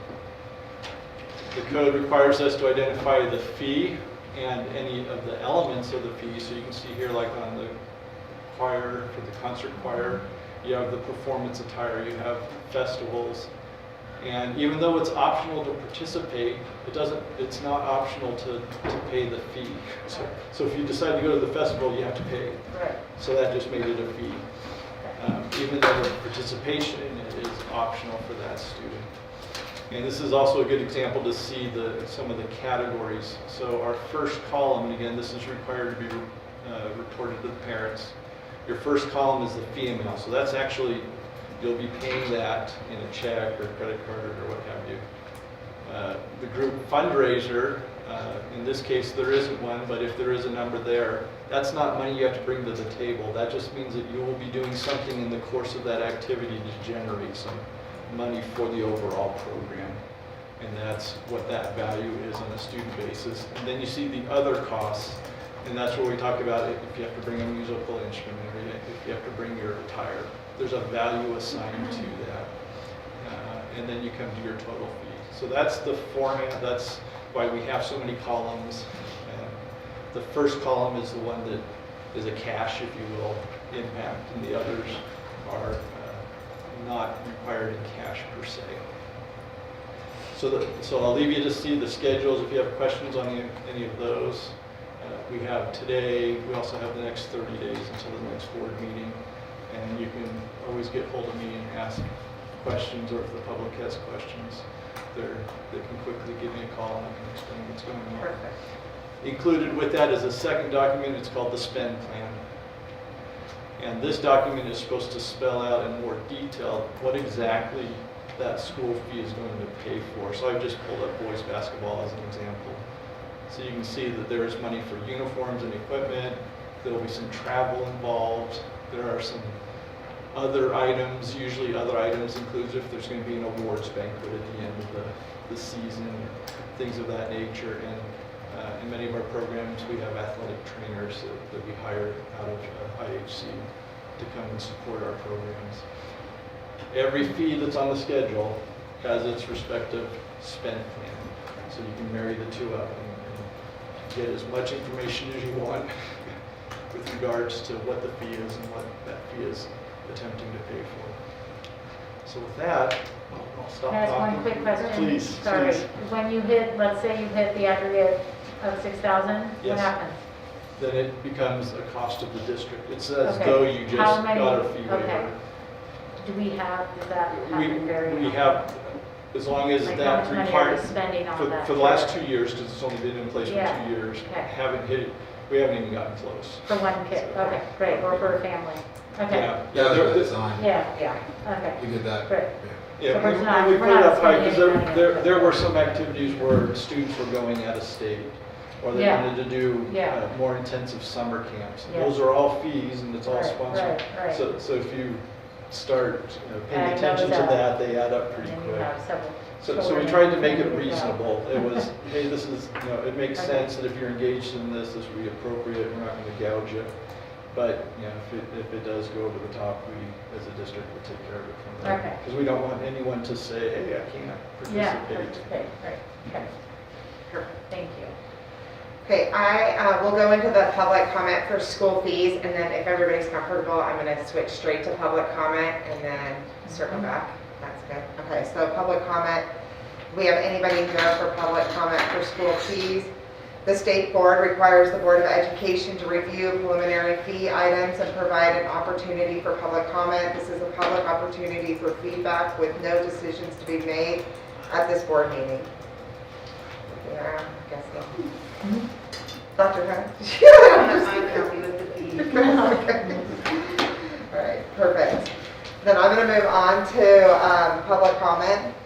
The Board of Education wants to hear live input from community members at our meetings in order to respect and preserve the time allotted for each presenter on the agenda. Each speaker will be limited to 3 minutes. Speakers representing a group are limited to 5. If you wish to address the board, please read and complete the blue comment sheet on the table, which I think there's one just right up here at the rostrum. Each speaker will be invited to the rostrum to speak in order which the form is received. Please state your name clearly for the record. The Board of Education expects all public comment be polite, respectful, and accurate. Please refrain from specifically identifying personnel. Personnel issues are not appropriate for public comment, therefore such comments will not be allowed. Do we have any? Do you have public comment? Just for you to, I don't, we need to just fill that out for you, Lori, before he leaves. Yeah. Yeah. Thank you for allowing me to speak today. I'm Josh Goldberg, a social studies department chair at Park City High School. It was my classroom that was vandalized. I felt like I needed to come and talk today. The vandalism in the classroom was an anti-Semitic and hateful attack on all of us. It wasn't just on me. I too have shared anti-Semitism throughout my life. I too have spent a life of public service. I served in the Israeli military. I've spent over 20 years as an educator. This was an attack on all of us. This was an attack on all decent people. And in teaching about this to the students that were involved, what happened was it went viral. And students started talking. And pretty soon, I was bombarded with incidents that could be construed as hate crimes and hate speech that are rife throughout the district, specifically at Ecker, Treasure, and the high school. I've personally documented now over 60 incidences of this kind. And I cannot be silent any longer. This has become institutionalized. This is part of our culture here. We do not have the resources currently to deal with this. The staff need training. We need a cultural shift, a significant and major cultural shift to occur from the top on down. I find it abhorrent. And this was just the straw that broke the camel's back. I believe that the Jewish community here is committed to civic dialogue. And I think what you're seeing is people have had it. I know a number of instances were brought specifically to the district, which were not dealt with or swept under the rug. And I think people have had it. I've got children come into me talking about a rape culture, talking about hatred that they endure, and sometimes for years. And we need to make a major, major change. I agree, hate will not defeat hate. We need to approach this with love. And it's not about anybody in here. about these children. The children that we have given so much of our lives to protect and to educate and to empower. Therefore, I think this incident and these series of incidents, which are way broader than I've been able to see, in talking with their school resource officer, he said that's probably half to a third of the instances that we have in this school district. Is that 3 minutes? Keep going. You're fine. Thank you. And I can't let this happen to my children. I can't let this happen to your children. So we need to work together. I agree completely. We need to work together to solve this hateful problem. We need to access as many resources as possible that are community-wide. And many of these have been shut down. We have partnerships through local organizations that are now not present in our schools. I don't know why those are not a part of what we're doing, but there's been a move to remove those from our schools. So first, we've got to recognize the problem. We've got to get our heads around what's going on. I had no idea it was this bad. No, I don't think anyone did. So number one, we've got to recognize what the problem is, how extensive it is, and we need to have an accurate reporting system. The Safe Utah app is not going to be used by the students. We need to have a meaningful, transparent way to deal with this. We have to have tolerance, empathy, kindness embedded within our curriculum, so that every teacher teaches this in their own way, in their own discipline. This is not just the job of the social studies teachers or the English teachers. It's all of us have a responsibility for this. So we need to embed this within. We need to have welcoming environments, teacher training,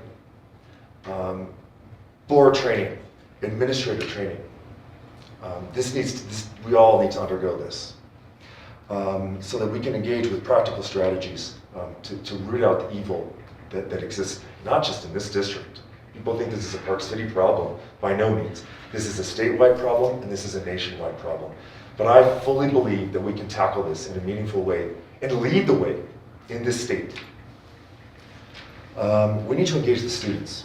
You know, I can come up here and say, we're changing the culture, kids. We got to make a move here, and I can start the conversation. But it's got to come from all of us, right? And we've got to empower the students to say, guys, what kind of culture do you want to see? What works for you? How can we engage with you? So we've got to have a task force, probably on the district level, probably on the school site level, and we have to have the students empowered to take the reins, to take control of this. This might be the most important lesson I've taught in my career. I feel like we need to have a healing event. We need to have a reset button for everyone, for our district, for the community, so that we can partner and work together on this, so that we don't continue to perpetuate this back and forth dogfight. So we need to have a healing event. I think all the schools probably need to have this individually, but it's got to be a systemic approach, not just a school site approach. Mr. Arbabi has been incredibly wonderful to work with on this. He's fully committed to this. I'm very grateful for his support and that of my colleagues. I feel like we need to hear real stories. The stories that I'm hearing are horrific. We need to hear student stories, and this needs to be recognized and called out for the hateful and intolerant ways that it is. This is not just an attack on the Jewish community. This is an attack on all of us, on all decent people, on the flag that stands behind you, on us as Utahns. And it's time for us to stand up and say no more hate. The students their voices need to be heard. Their stories need to be heard. But we've got to really identify patterns, gather the data to see what's happening here. Otherwise, it just gets swept under the carpet, or one kid or two kids or a knucklehead or this or whatever. It's not that. It's much, much broader. And I had no idea until I became the focal point of this. So, I feel like we've got the task forces. We need to be clear about consequences. If you do this, then this is the process, as you spoke about, Dr. Gilday, a restorative justice type of approach to this thing. But we need to call it out, and it needs to be clear what are the consequences, and teachers don't know. Teachers don't know how to handle it, teachers don't know how to give these repercussions, and I think administrators are still grappling with how do I manage this thing? This hit us like a tsunami. I think we need to lean toward empowerment and engaging with a safe learning environment through empathy, in-depth engagement, and diversity. We need to have a diversity statement. I believe there should be a director of diversity and inclusion at the district level that is responsible for ensuring all forms of equity and diversity, and that there's a safe learning environment in our schools. I'm so sorry to be here. I'm so sorry to be speaking out on this, but I got to do the right thing. I cannot tell my students to do the right thing if I'm not willing to do so myself. And we owe it to our children. We owe it to the future. We owe it to our children's children to make this right. I feel like I've uncovered an evil festering underneath the surface, literally underneath the surface of one of my desks. My response was to turn the desks over and have these conversations with the children so that it was a symbolic and a metaphorical approach.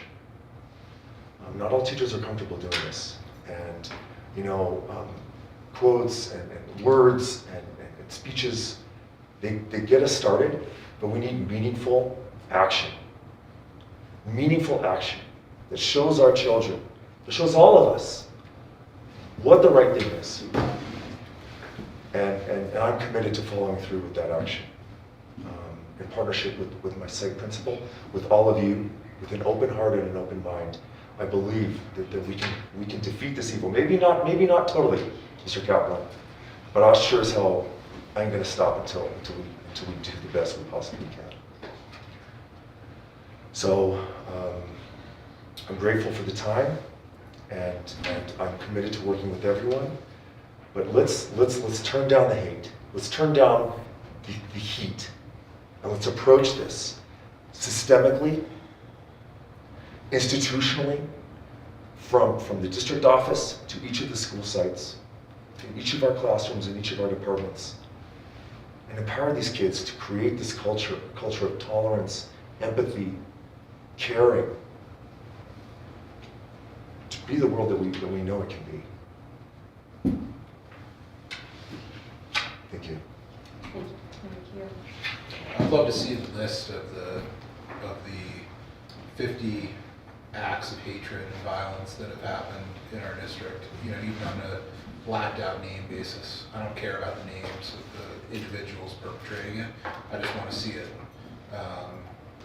And I say that because I want to be part of the solution, not because I'm in any way doubting what you're saying. I just want to be involved in it, and I want to see it.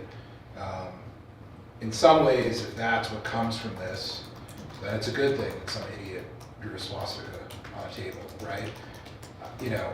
I'll be honest, from my own sitting in this seat for 5 years, I would say we have a much bigger issue with racism toward the Latinx community than we do with anti-Semitism.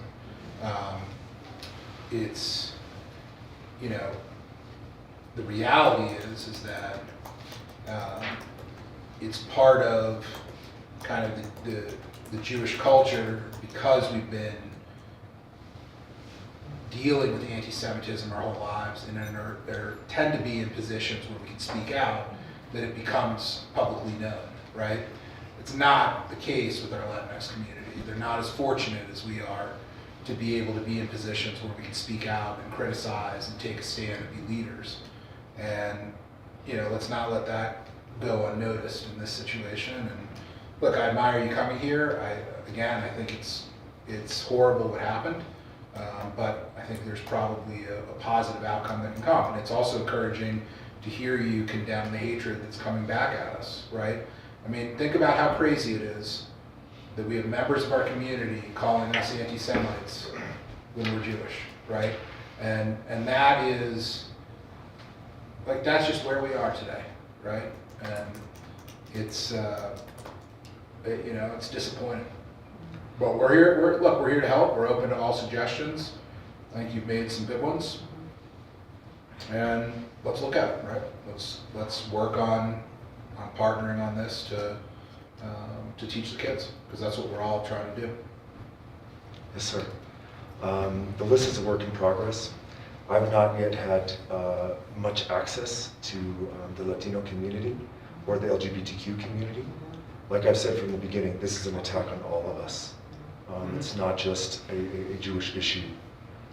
It's a humanity issue that we must address, and address urgently, absolutely urgently. Please engage. We'd love to make this happen, and I'm here to be a part of the solution. Thank you so much. Thank you.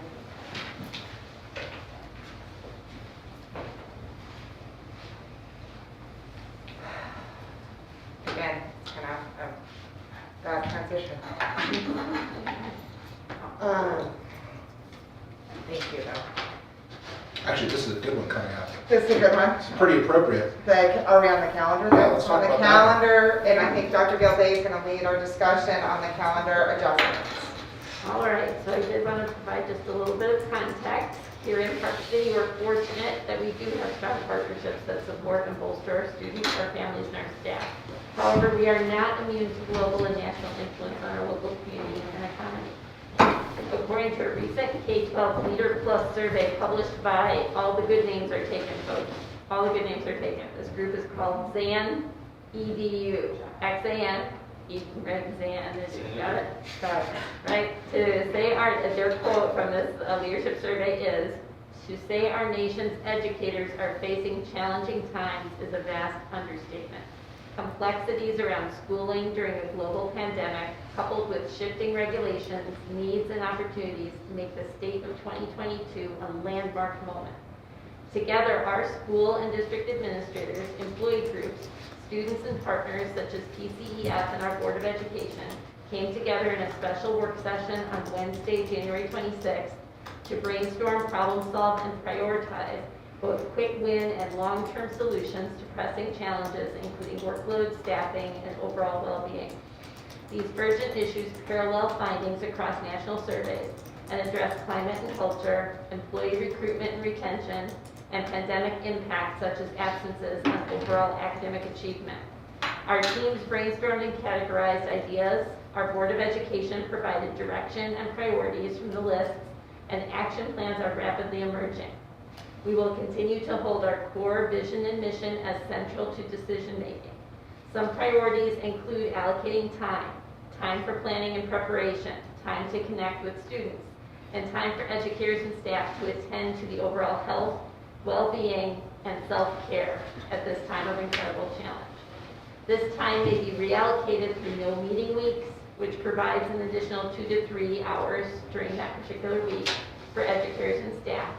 Flex Fridays, which would provide educators and staff flexibility in their calendar after students exit, and encouraging student projects assignments to have a Friday deadline to ensure students have a weekend break. We're also studying the potential of providing notice for some Fridays to be reallocated to teacher professional preparation, which would impact the school calendar for this second semester of 2022. We appreciate the breadth and variety of solutions and ideas that have come forward, and will continue to prioritize overall health and well-being, innovative approaches that support students and staff, and we'll share other plans as they are finalized. So that is just basically setting the context for this particular calendar dialogue. I want to very quickly go through a summary of what those recommended or suggested adjustments are, and then we can talk through any questions you have, because if we're going to make a calendar adjustment, that would then become a decision point.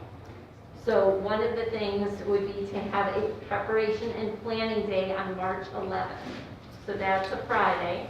That was already going to be a Teacher Institute day, but we then created it to be back to a school day because we have Harley's Fire.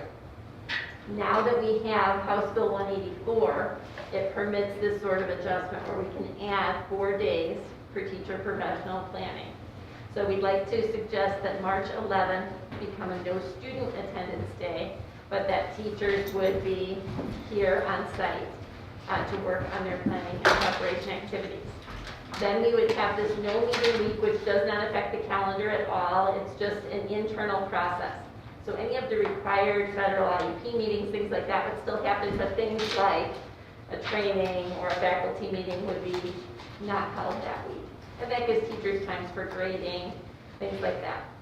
We would then like to offer another Flex Friday on March 25th. This does not adjust the student calendar at all. It just gives teachers flexibility on that Friday afternoon to be able to stay at work uninterrupted, to meet with students, to leave and do a health and wellness activity. It's totally up to them. We're asking that a full planning and preparation day for teachers, so again, teachers would be here, students would not, on April 18th. That is the return day from the spring break.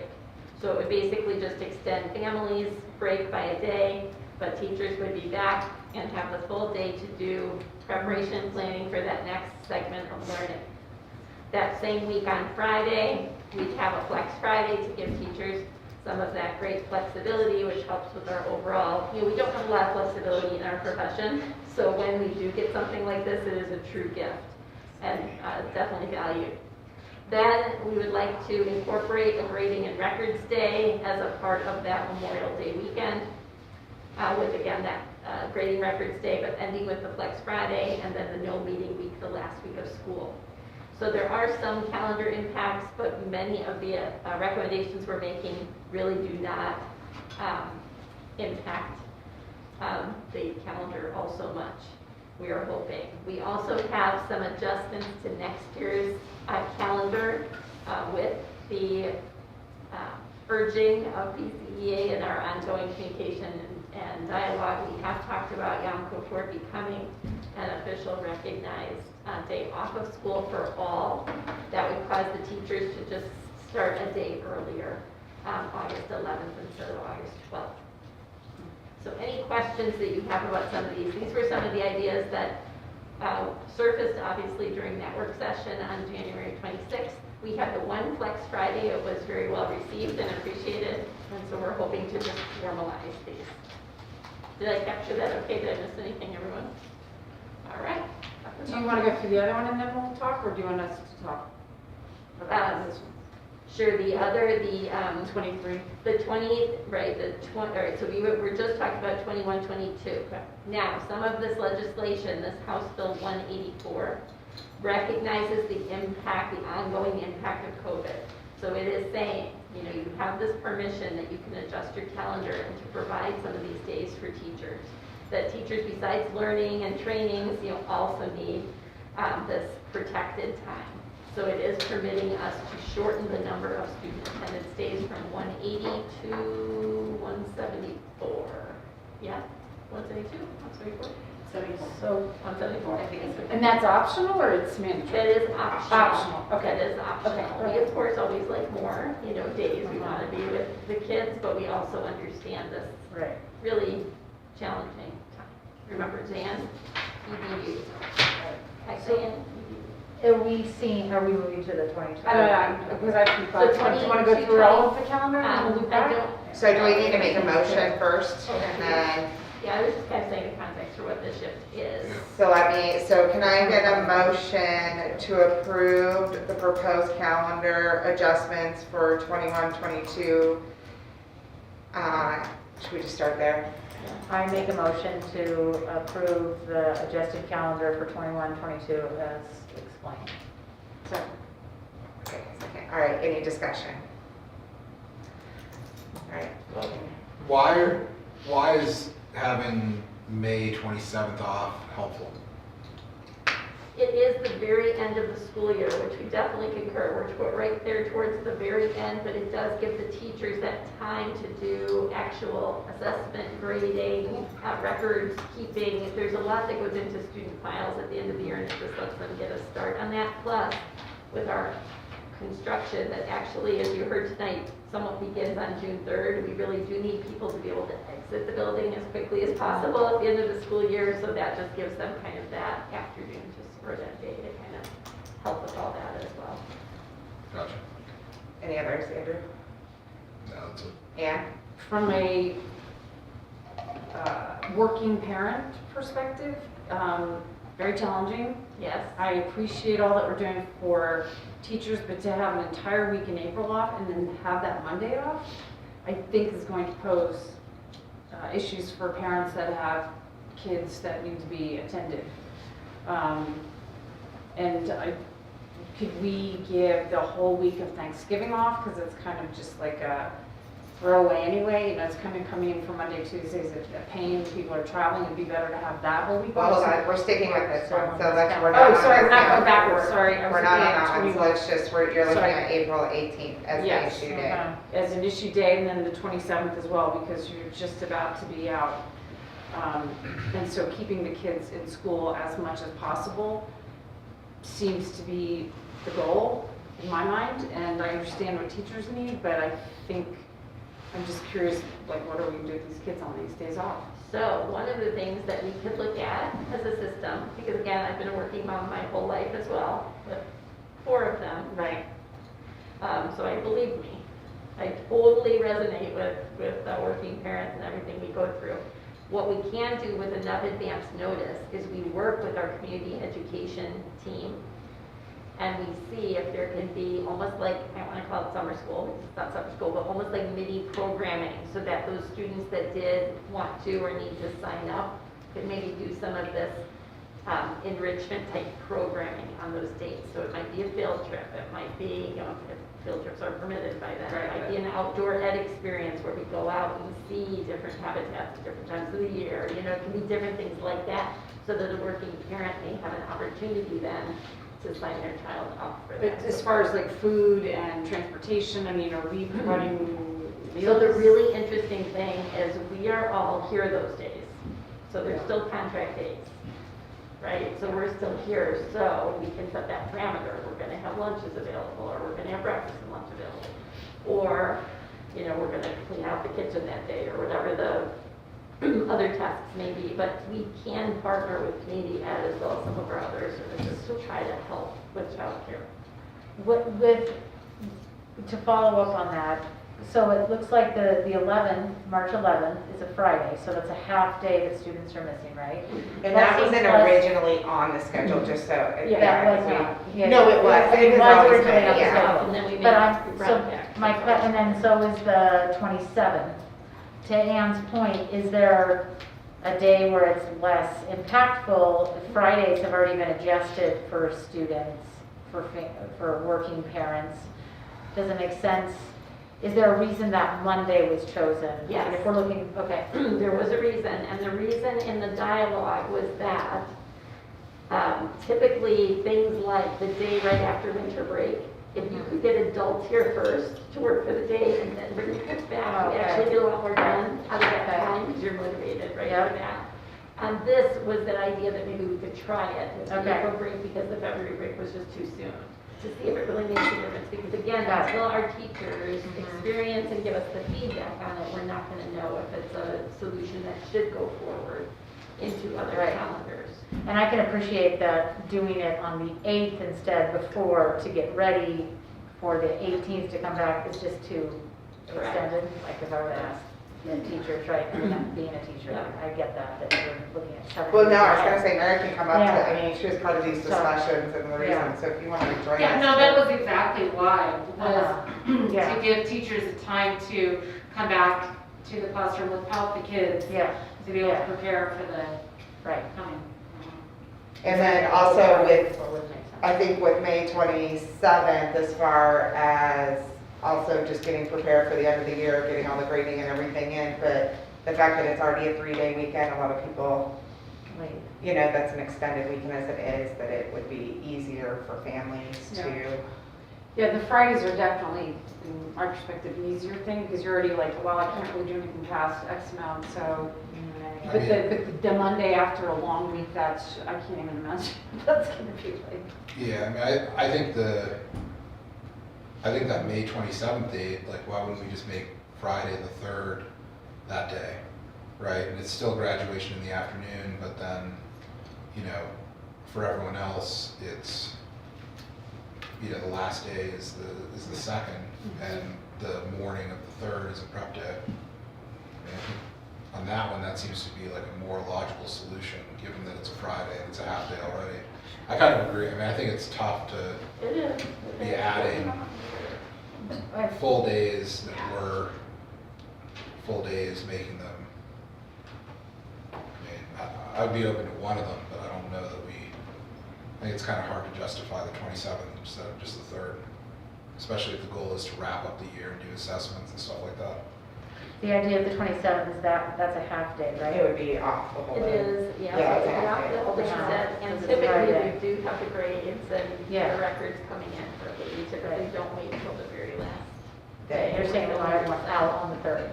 And again, Right. for the high school teachers, it would Right. really. When do grades get released? Do we know the date? I don't know when grades are due Yeah. for the last quarter. Okay, They'll be due the week before, at least for seniors. so they'll be due the Yeah, 20, the week of that 21st. For For high school. 23rd, yeah. Yeah, Maybe 23rd through the 20th. I 27th. wonder if like the It's Friday. Friday before that, if the aim of that is to get cleaned up and sorted, does it make sense? Well, that's why we talked about the 27th, right? But if the grades are due the week before that. No, the No, they're due the week before graduation, so they'll be Got due. it, sorry, okay, that makes sense, sorry, I thought that was reading. Sorry. Yes, that, I just think A it's half tough day. to give, we have the way that the calendar falls with Memorial Day.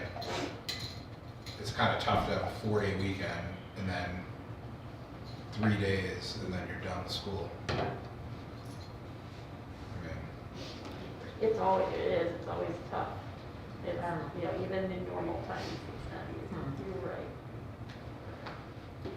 But I do think this is something where I think the Teachers Association, as we were sitting and trying to work on these ideas and brainstorms and trying to bring things into a plan, some of it is, we've had kind of a history of trying to squeeze the year together, right? And other than ski break and April break, like really not taking breaks. So it's a different conversation, right? Even to say, well, what about Thanksgiving in the future, or what about, right? So it does kind of open possibilities that maybe we haven't had before. But again, I know some of us are coming from Connecticut where we have 195-day school year. It's an entirely different world, right? So I think all of us like the 5-day week. We know that's when we get the most done, right, in a unit of study. These are just basically because of unusual times. I think that the legislature has said, if you want to try to help with well-being and giving some relief, these are some ways to try to do that. And just to jump back, and I know and I appreciate that, but I'm coming also from a kid perspective, like, what's a high school kid gonna do on that Monday after break when mom and dad go back to work? And, what's the equity gonna look like in there? What about parents who don't have those options? You're really, I think, taking the stress off of one group and you're putting it on another. And if the goal is to keep kids in school, this doesn't do that. So, I know it's only 4 days. I know it's only 4 days. I'm not saying. Well, and it could have been 8, right? I think 8 Yeah. were allowable, so, yeah. would it feel, Yeah, we're just doing a pared down version. Yeah. Again, and I get that, and I Legislature. appreciate why I do. no, just back to and the Monday, I appreciate trying something different, which is taking a Monday off after break, which is the idea, right, of building up so that there's a strong return in light of stuff. Does it feel different for you with the Friday? Well, it's our Fridays are already half days, so So, right, absolutely. Yeah. Yeah, I mean, mentally, you're already like, but a Monday, especially after a break, you're gearing up for, it's a mentality of, I'm on break, this is break, you plan for break, but then on Monday, I'm expected to be back at work, so what do we do? And I'm not the only one, or, that's where I'm coming from.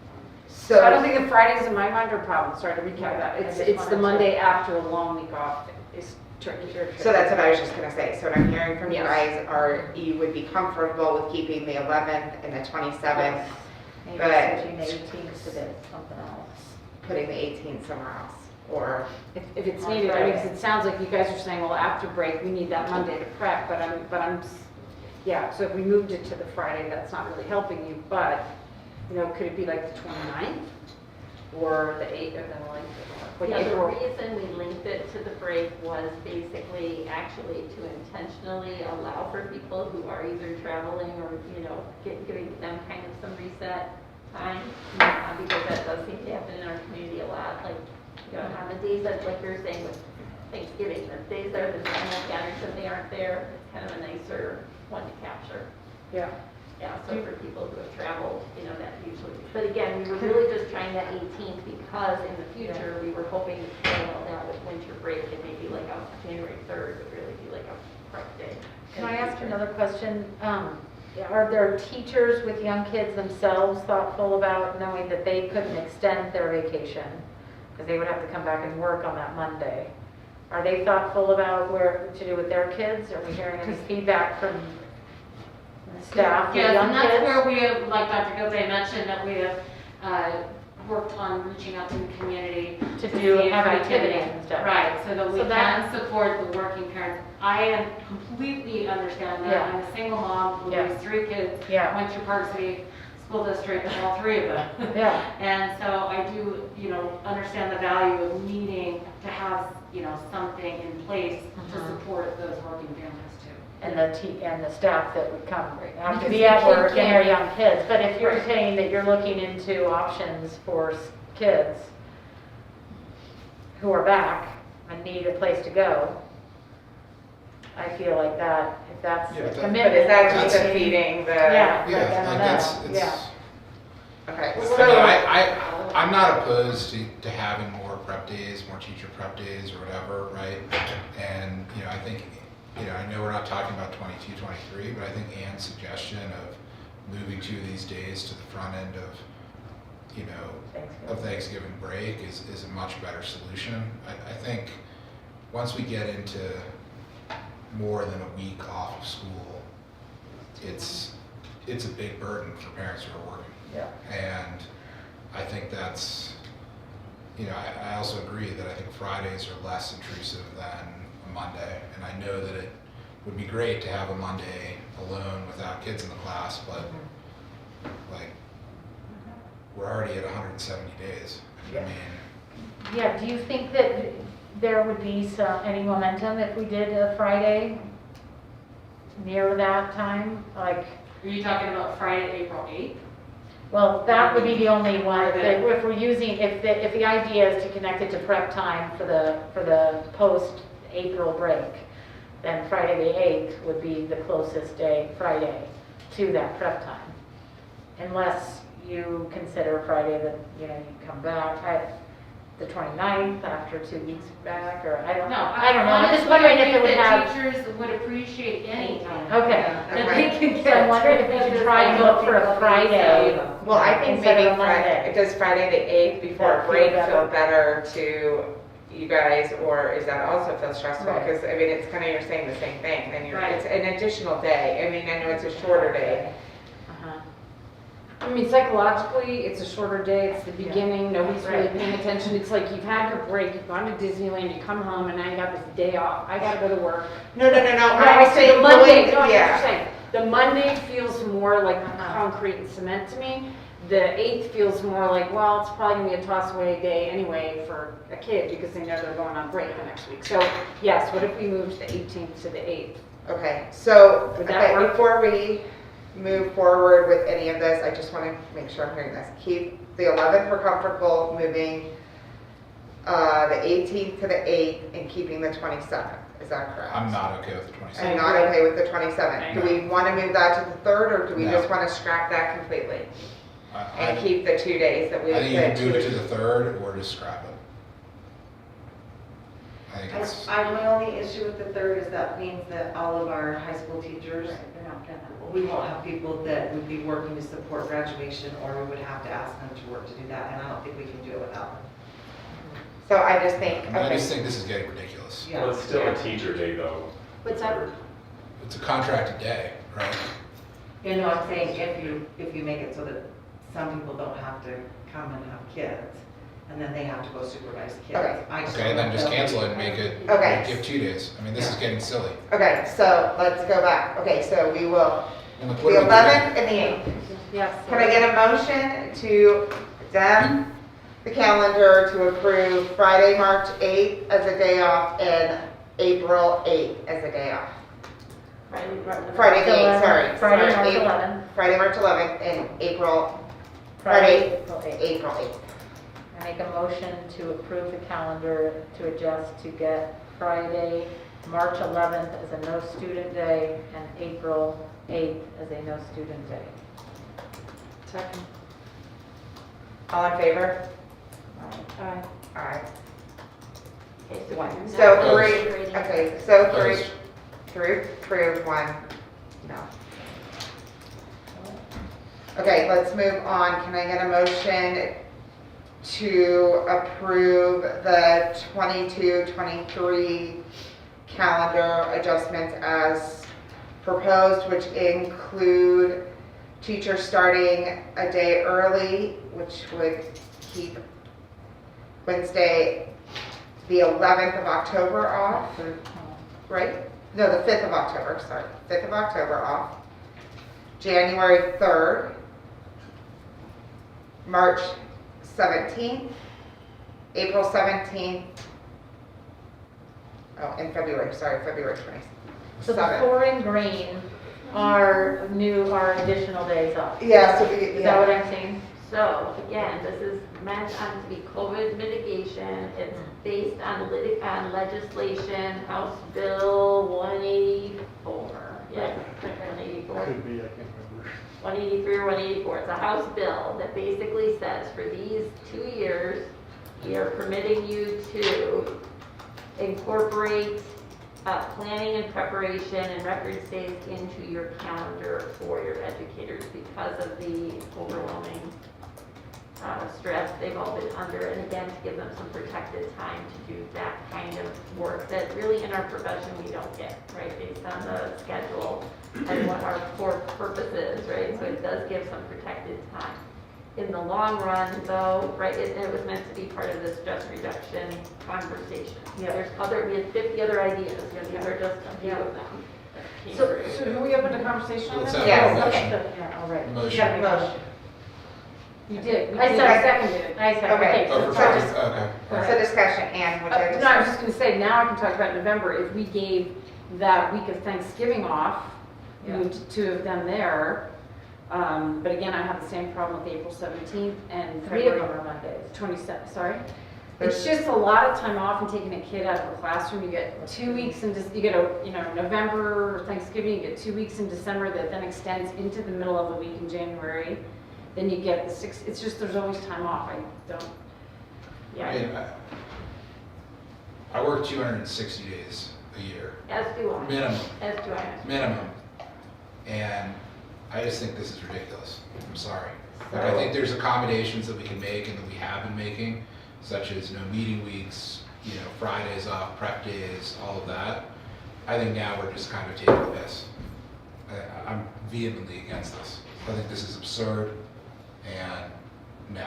All right, so another challenge, right, that we've heard tonight, wanting deep training, wanting deep, right, when do we do these things, right? Do we want to try to? How about on Friday afternoons? Extending calendars, do we want Friday afternoons? I mean, look, the teaching profession is one that I am 100% behind. I have fought very hard every time there's a contract up to make the biggest improvement we possibly can. But at some point, and when we asked for Friday no prep days and all that stuff, we've said yes. I think when we start to get into let's take another 5 days off, especially having 2.5 week breaks, we're not a college. We're not we have a responsibility to have kids in the schools, and we have a responsibility to do as much teaching as we can. And I mean, there's no other profession where you get every Friday afternoon off. And let's talk about making those free, right? For people to do professional development once a month, or deep training once a month, and then the other times to go home, right? And have time for themselves, or mental time, or whatever it is. But, having 2.5 week breaks, having Mondays after breaks, I just don't think that there's no other job that does that. I'd love to have every Monday off, so I can go in without anything to do, anyone working for me, that I can just be like, oh, But it's not that you're going in without anything to do, because the teachers do have quite a lot of assessment and preparation and meetings that we are taking up in our prep time, that we don't have the time to do assessments on our own, to do grading, to do all of that kind of thing. Yeah, I mean, I'd be more apt to say, all right, let's fix the prep time issue, right? And I've been a proponent of that. Like, I still want to hire permanent subs at every location so that they understand they know the teachers, they understand the curriculum in the schools. They're assigned to different grade levels and they can actually fill in so the teachers aren't using their prep times and wasting them and their assessment time and all of that. Like, to me, that's a better use of our money and our time, right? Than just saying, okay, send all the kids home for a day and we'll use that time because we're losing all of our other prep time that we should have, right? I mean, there should be prep time built into the day, so let's make sure that that's restored, right? And if we have to pay for it, let's pay for it. Like, I'd much prefer that than saying, okay, every month there's a Monday off. Well, and I just want to be clear on the fact that it's not a Monday off for teachers. It's not that we're coming in with nothing to do. Yeah, but it's a Monday that parents have to be responsible for their Correct, children. and I which- completely understand that conversation as well. I think that a compromise between the two that would be fantastic. Anything would be awesome. I mean, I don't know of any other school districts or any other states where every Friday is a half day, right? Like, again, that's something that's unique to Utah and unique to our district. And I think it's an incredible thing for everyone. I think it's an incredible thing for kids to be able to do activities and have time with their families. I think it's an incredible thing for our educators. But I think at some point, like, how much vacation are we going to have for our kids? How much time off? Like, if we're saying that's one solution to a problem that is a legitimate one, right? And the legitimate problem is you guys are losing your prep time because everyone's out, or there's meetings, or there's conferences, or all that stuff. So let's work on other ways that we can get you that prep time back, than, having to blow out a day because you guys are so overwhelmed, right? Or there's so much work to do before the end of the year that you need the, couple days off before graduation. It's like, I just think that's an inefficient way of addressing a big problem. And I would just, and I totally don't disagree with that. I also would just reiterate what Dr. Gilday said, that this is only for these, 2 years. This isn't something that, Yeah, but I don't know. You don't get those back, right? Like, Right. if we give those No, days, agreed. if So, we give those, like I said, no, I'm saying, once we make this accommodation, we're not going to restore those days to classroom days. It's not going to happen. Like, Well, I think We legally you actually have to. Yeah, they're actually. You have to. Yeah, it's actually a specific piece of legislation that permits this for only this set amount of time. It's not a forever provision. So can I ask a question? Since we've already agreed to this year, we've got those 2 days, can we see how it goes and revisit this? Yes, we can. Because I think let's see if that works. Sure. Let's see if we can And come see up if we can come up with some other Yeah. time that would. Yeah, because I don't want to say no and take this Right. off the table because we haven't thought it through, Right, because it right. may be working. Let's try Sure. it for the rest of this year, and maybe we can revisit this in June or July and then get those under our belt. Absolutely. Have some time to work on other solutions. Absolutely, Because when because is like that Andrew said, just being able to work with that prep time, Yeah. so that we actually have that prep time Yeah. would be, helpful. Because we need to So- have. that's a much discussion. bigger thing. Like, Sure. I mean, Subs. to have Right. daily prep Yeah. time seems essential, right? Like, I'd much rather solve that than have 4 blowout days because everyone's so stressed because they've lost all that prep time, Like, let's address it at the root of the problem rather than, Sure, and I'm happy to come back to the table and, let's look at some other solutions. I think this was a meeting that we had, and these were were days that we looked at as far as numbers that were given by the legislature. Right. And we're just trying to come up with some ideas. Yeah. And this plays in, and another idea, I know we talked about the subsidy, and we could then see how budget-wise, we could Because maybe maybe possibly the floater accomplish goes that. around, right? Yeah, The floater something like goes that from classroom to becomes- classroom, you get an hour prep, you get an hour prep, We you get gotta an hour see prep. budget it, Right. get them. Yeah, I mean, to me, that's like, Right. okay, So, right. what's it gonna cost? Like, it's gonna Yeah. cost, we have 7 schools, 2 subs a school. Like, we know how much that costs. We know how much the average salary is, right? 750,000. Yeah. Right. We just For spoke of yesterday. one at each school. For one at each school, that's about one. at each. Yeah, that makes sense. For one at each. Yeah, but like, $695. No, I think it's something we have to consider Yeah. and do. We've been talking yeah, about but it but for maybe years. that's, No, maybe I'm that's a way supporting- maybe that's a way to have a pipeline of new teachers as Exactly, well. I'm It's supporting like, that. I do think it's training important. and have new teachers come in that role, learn from a ton of different people. I mean, I don't know, like, let's Have a try some stuff. enrichment Maybe it's $1.5 million, process. and we get 2 at each school. But we know how many absences there are. It's not fully an addition, right? Because in theory, when you pay for that, you're subtracting some of the sub days.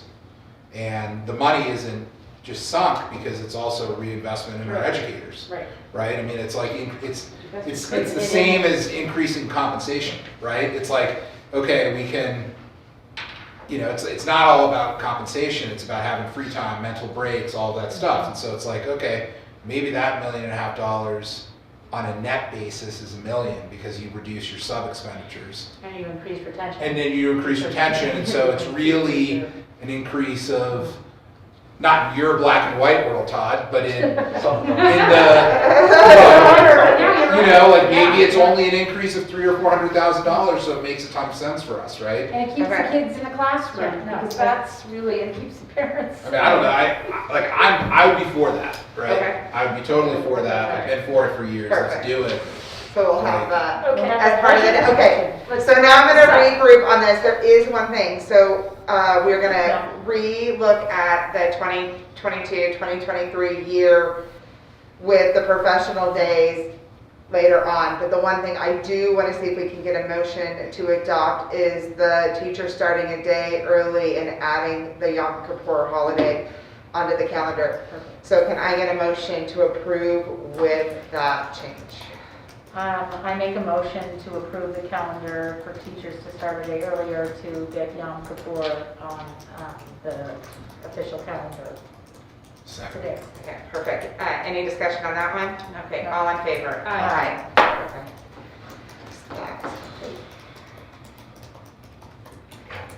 Okay, we will now move to policies for discussion. Policy 3100, sexual harassment under 9, policy 7026, criminal history record information, policy 7070, paid leave for maternity and paternity, policy 9025, wellness policy, policy 10010, student enrollment, policy 11010, facilities rental, and policy 11000, FERPA. I make a motion to adopt. Oh, we don't, it's just No. discussion. Oh, It's proposed, well, I we make make a a motion. motion to post. to post, Yeah, okay. sorry. I make a motion to post the policies as stated. Second. Do we have any discussion on these policies? No. All right, so all in favor for posting the listed policies? Aye. Andrew? Aye. Okay. All right, we've done public comment, so I will now make a motion for the board to adjourn to closed session for the purpose, strategy to discuss the purchase and exchange and lease of real property. So roll call. Ann? Yes or am? Yes. Yes. Yes. See, I got it. Andrew? Yes. Wendy? Yes. Yes. Actually, that's good. Here we go. I gotta get the Thank you all for the great discussion. Yeah, thanks for Thank you for staying around. staying. Yeah, thanks for the ideas. Bye.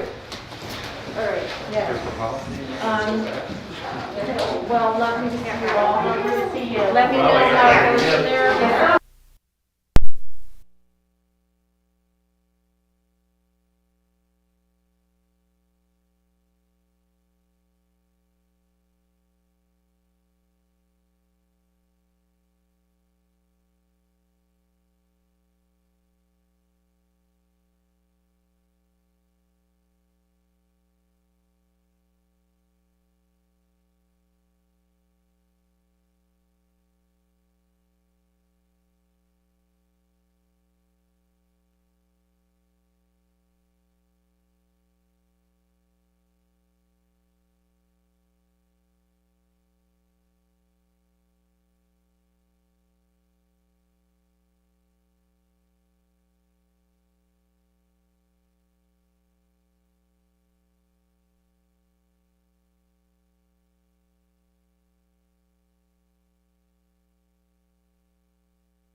that I sent it to Ann, she shifted all the colors to black, so I had to go into my meeting. We don't have to. All right, make a motion to adjourn our meeting until the next regular session, March 15th at 4 PM. I'll make a motion to adjourn the meeting until our next regular session on March 15th at 4 PM. Second. All in favor? Aye.